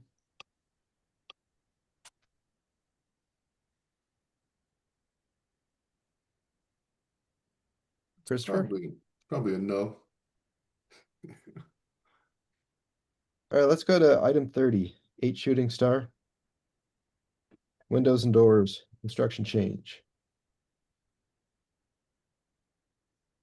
Unless anybody has comments, I have a motion. Let's hear it, John. Motion to approve item 30 construction change request 8 shooting star court as submitted. All in favor? I just have a question on Okay. on the detail. It says on A3 they're adding a new door and changing the retaining wall. How is the retaining wall being changed? You there, Slav? Good question. I mean, the windows just seem like they're cosmetic and they seem like they're fine changes. Loft, can you hear us? Yes, I can hear you. Very good. Yeah, so basically, previously the retaining wall was going along the garage wall, but now it's just gonna be making a little path walk to enter the door. So it's just gonna be a little bit pushed in. So that door is a new addition, not a change? Like there was not a door there prior? Correct. All right, I see it now. As long as it's not I mean, if it's more than a 4-foot wall, it needs to be engineered. Correct. No, well, we picked the low area where the blocks are below 4 feet. All right. Thank you. That's all the question I had. Thank you. Okay, I did, so all in favor of that? Yes. Did everybody get the motion on that? Yep, we got it. And we're John? good? Yeah. Did we do the vote? Yep. We're good, okay. Yep. I wasn't, well, Dan asked the question Dan afterwards. asked the I didn't know question if we right had at to the redo it. very end. Yeah. Okay. All right. And Christopher, are you here? What item is this, Daniel? Well, I just heard that Christopher was still with us, but I don't think we need him for anything. We don't. Okay. So I guess we can start at the top again. Okay. Item 3. Yep. Get a motion on that? I move to approve. All in favor? Aye. Aye. Opposed? Item 4. I guess we don't have anybody with us to represent this one. We talked about going out and looking at this one. We never did, but it looked like it was a nice cosmetic change. So Yeah, we don't quite have, well, let's put a limit on this. We don't want it to get out of hand, so let's see. Let me get to that one. I think a 4-foot high limit is reasonable. Any further than that, they're going to need an engineering report. So is this going to be the full length of their property? I don't think we know that. It says the right-hand side of the property. They'll end. On the left-hand side, the walls will be away from the underground utilities. I mean, as long as I guess as long as they are within the setbacks and they're not going into somebody else's property. Walls will terminate at the wood frame. do we need to have them sort of, if they're talking about wrapping it around the left-hand side of the property, is that going to be on the neighbor's property or what is that going to look like? Does this need to have stake and strings for it? I would like a little more clarity. It'd be good to see like an overhead, like a drawing of an overhead, like where the wall, like here's the lot, here's where the wall's gonna go. Yeah, this doesn't even show the full extent of where the wall will be. It's just a snapshot. You think we need more information for this one? More information, particularly when I read it said both walls will terminate at the wood frame gravel steps on the right-hand side of the property. Is that going to be in right of way and start from a common point near the downspout location to the left of the trees? Yeah, could you talk them through this a little bit, Alan, and get a little more information for us? Sure. Yeah, I like the suggestion of the top-down view site plan showing. Yeah, site plan would be great. And then if they put some stakes and strings, we can go out there and look at it next time. Got it. A site plan with dimensions. Yeah. I'll make a motion to deny and request they submit site plan with extensions or site plan, and then also stake and string are clearly marked in case we decide to go out there and look at it. So site plan with dimensions. Yeah. Thank you. All in favor? Aye. Aye. All opposed? Okay. All right, let's move on to item 8. The workshop. It looked like this was going to stay within the footprint of the property, and it was a pretty big lot, so I don't think it's a property coverage issue. I think the main issue that we had was what are they going to build? Like what are there going to be? Is it going to match the exterior of the house? Is there going to be any windows on it? What's it gonna look like? Yeah, he's kind of vague about, it says the proposed addition is within aesthetic, height, and setback guidelines. I want to make sure that he understands what those are. I mean, right now it looks like he's got shingles. Cedar shingles. I guess we're gonna require it to be cedar shingles. Is that correct? On the side? Yeah, Well, Yeah. they have a combination. They have shingles and they also have those horizontal wooden boards on parts of the house. The siding, the hardy plank. Yeah, it's actually wood, but well, it could be. I think those hard. are shingles that you're looking at on the picture, aren't they? Well, if you're looking on page 1, there's bicycles parked there. There's shingles right there, Yeah. actual Yeah. shingles. And then if you look up to the left above the window, that's horizontal hardy board or wood panel. Right, I think it's shingles, but I think it's shingles too. Yeah. let's just confirm that it matches I the don't rest of think the it house is. as far as the roof and the shingles. If you want to approve it. So Yeah, you, I yeah, think we- approved. Huh? Go ahead. I think we could approve it, but then make sure that it required to be aesthetically matching the existing house. I mean, if he just slaps up a plywood storage shed there, that's not gonna look very good, so. Yeah, I think if you can clarify what that means to him, Alan. I will. I was going to suggest something along the lines, if we want to approve this and with Jerry's um, agreement, we could also do this like an AC inspector as, you know, the framing is done and the finish is getting ready to apply. We can make sure that aesthetically matches existing. I mean, we'll approve it, say, exterior finish must match existing, roof and siding, and then Yeah. verification with the inspector. Yeah, I can go and we can require that is subject to a final inspection or even a setback inspection if the AC committee thinks it's necessary. Yeah, Okay. he says it's within the aesthetic.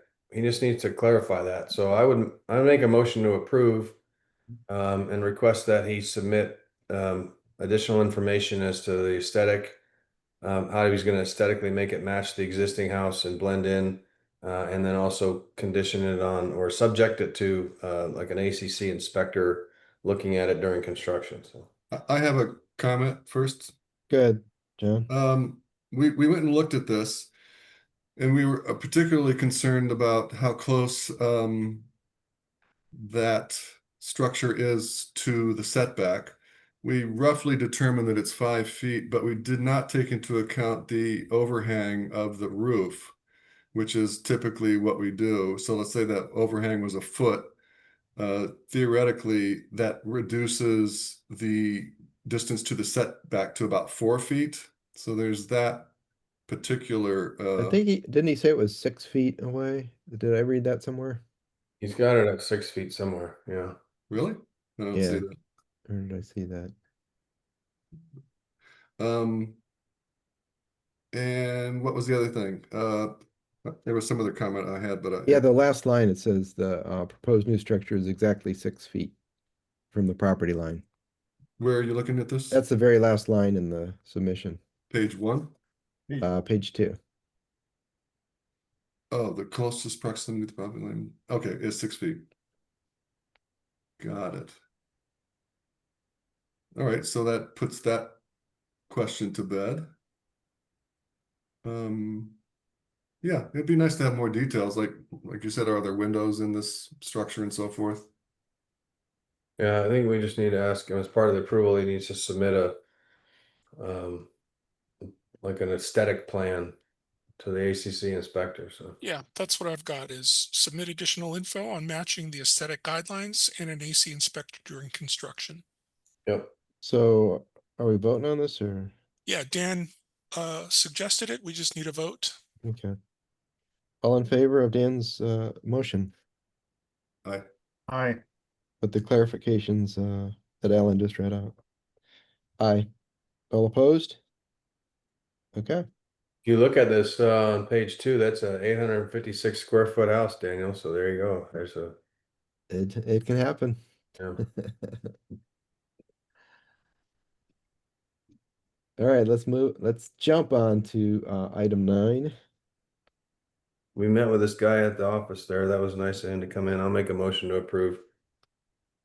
Any other questions? All in favor? Aye. Aye. Opposed? Okay. Item 12, the AC unit on One Morning Beach Drive. Yep, I think this is just replacement of an old one. correct. Sorry, no AC yet. They want to install it. There are other AC units there. They just realized how hot their unit is because it's on the end. So there's precedent for AC units in the. Yeah. And they tore down a deck and they want to rebuild the deck and put the AC unit under it. Is that your understanding? The deck was damaged during the storms, so it wasn't a tear down. It was damaged, and so they're rebuilding it and then tucking the unit. So that part's correct. Got it. And this was approved by the condo board. Correct. Right? Okay. All right. And then they need the utility trenched in order to do that.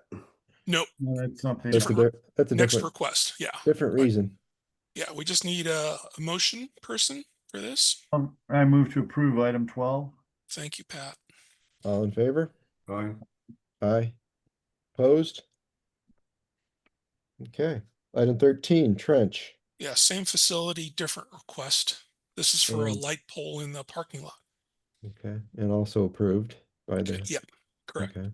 And this request is coming actually from the association. Correct. Yeah. Motion to approve item 13, One Morning Beach Drive, exterior alteration request.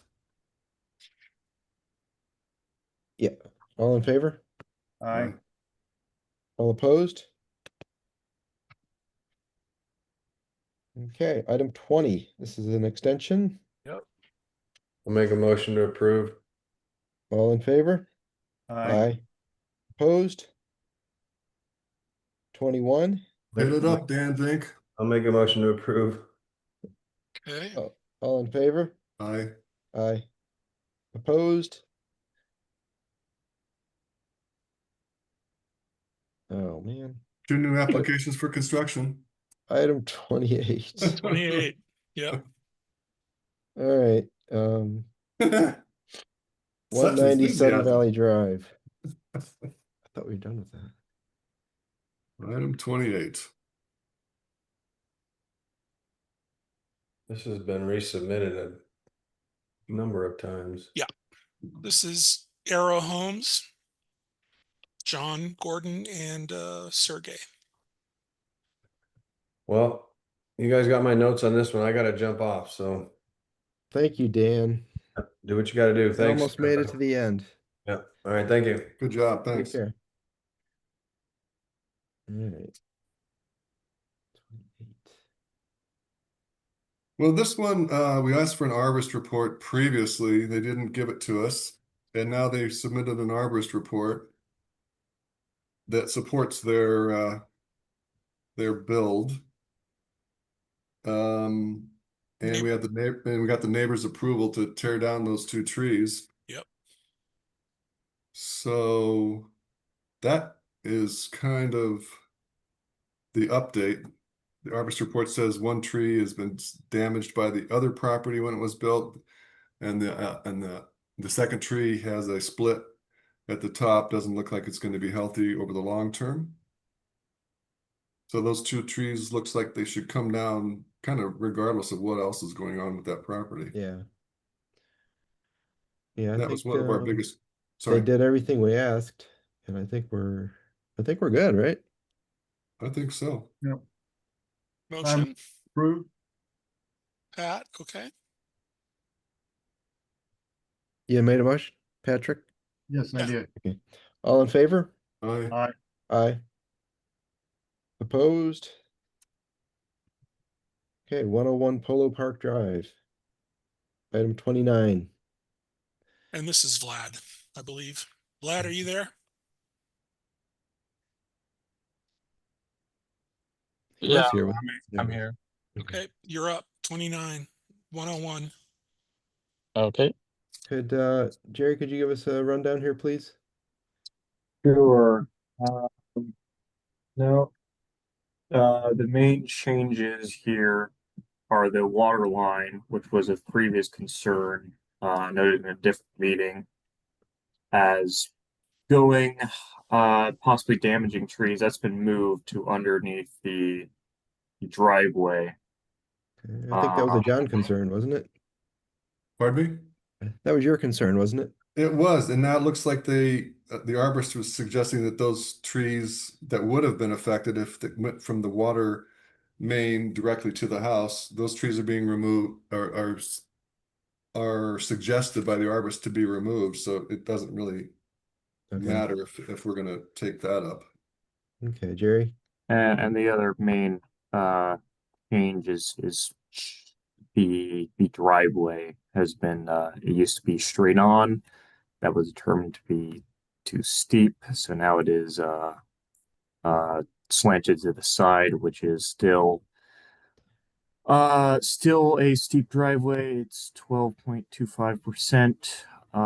That is about 21% slope. So that would not meet current standard, but this was submitted under 2024 rules. So it is grandfathered in, as it were. Am I seeing the new driveway? There it is. Where is that? So the current proposal is a 24% driveway slope? 21% driveway slope. Thank you. That's a little better than 25. Yeah, slightly. The bad old days, huh? Yeah, I don't see a drawing where you said the driveway is curved now. Is that what you said, Jerry? Yeah, it's curved to the side. Oh yeah, I'm not. What page is that? Do you not have this? Page 11. Page 11 of 17.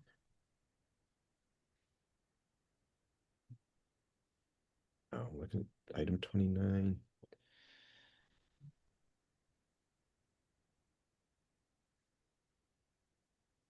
Okay, well. And Any then other there's issues? a replanting plan on the back to replace some of the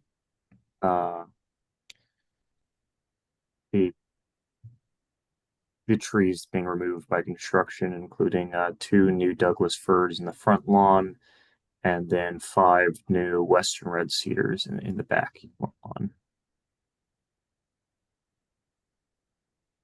Yeah. Sorry, what was it about the red cedars at the back? They're newly planned to be planted to replace some of the trees lost through the footprint of the building. Oh, I see. So page 11, which shows the red cedars in a green. In a green, those are the new plants. Oh, those do not exist right now. Those do not exist. Got it.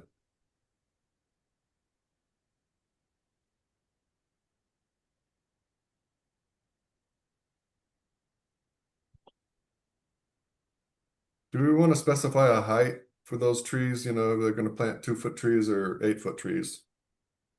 Does it say on there at all? I'd have to look at the arborist report. But the species was determined. I know that in the arborist report. So maybe there was an indication they should be mature, but I'd have to look. Do you want to take the time to do that? Is mature is there a size on that, or is that just it depends on arbitrary? I mean, I think 8 feet would not be unreasonable for these trees. 9 native trees, man. No tree. Well, they got to make them tall enough so that the deer just don't munch them down to nothing. Yeah, I just want to make sure they're not There's seedlings. more assistance and information on replanting can be provided upon requests. But the size is measured in gallons, which I don't. Oh, that's very small. Yeah. I'm not sure how much a gallon is for a tree, but that seems like a sapling. Well, think about a milk jug. That's a gallon. That's the size of the root ball, basically. Mm-hmm. Oh, okay. The size of the root ball. Right. We don't have a builder with us, do we, for this? Yeah, Vlad's here. Vlad is here? Yeah, Vlad, can you? Yeah. Yeah. We had a typo, but yeah. Yeah. Glad Vlad. Yeah, hi Hey. again. So yeah, we can replant this plant, whatever, with trees. As is what Sun Valley will request. Like if you say like needs to be like 4 feet or 8 feet, we can do that. Yeah. I think 8 feet is reasonable, I agree. Yep. but I think everything else looks okay. Is that what the committee thinks? Looks good to me. Where do we specify the 8 feet, Alan It's or part of Jerry? the conditional approval. Okay. So we'll put it at 8 feet for all of those coniferous trees, the cedars and the dog firs. Yep. And are we approving then that those what are they, 4 trees in the front yard, those are going to be removed? Is that what we're saying? That's what's requested. Okay, just to be clear. On page 11. Yeah.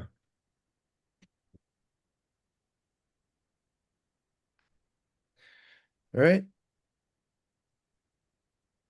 So our only stipulation is the 8 feet on the trees. Correct. Everything else is good. I move to approve. All in favor? Aye. Opposed? Okay. Is that everything, Ellen? That's it. Good job, everyone. Whew. We didn't need Dan after all. 4 hours. All right, well, I call this meeting to an end at 12:50. Okay.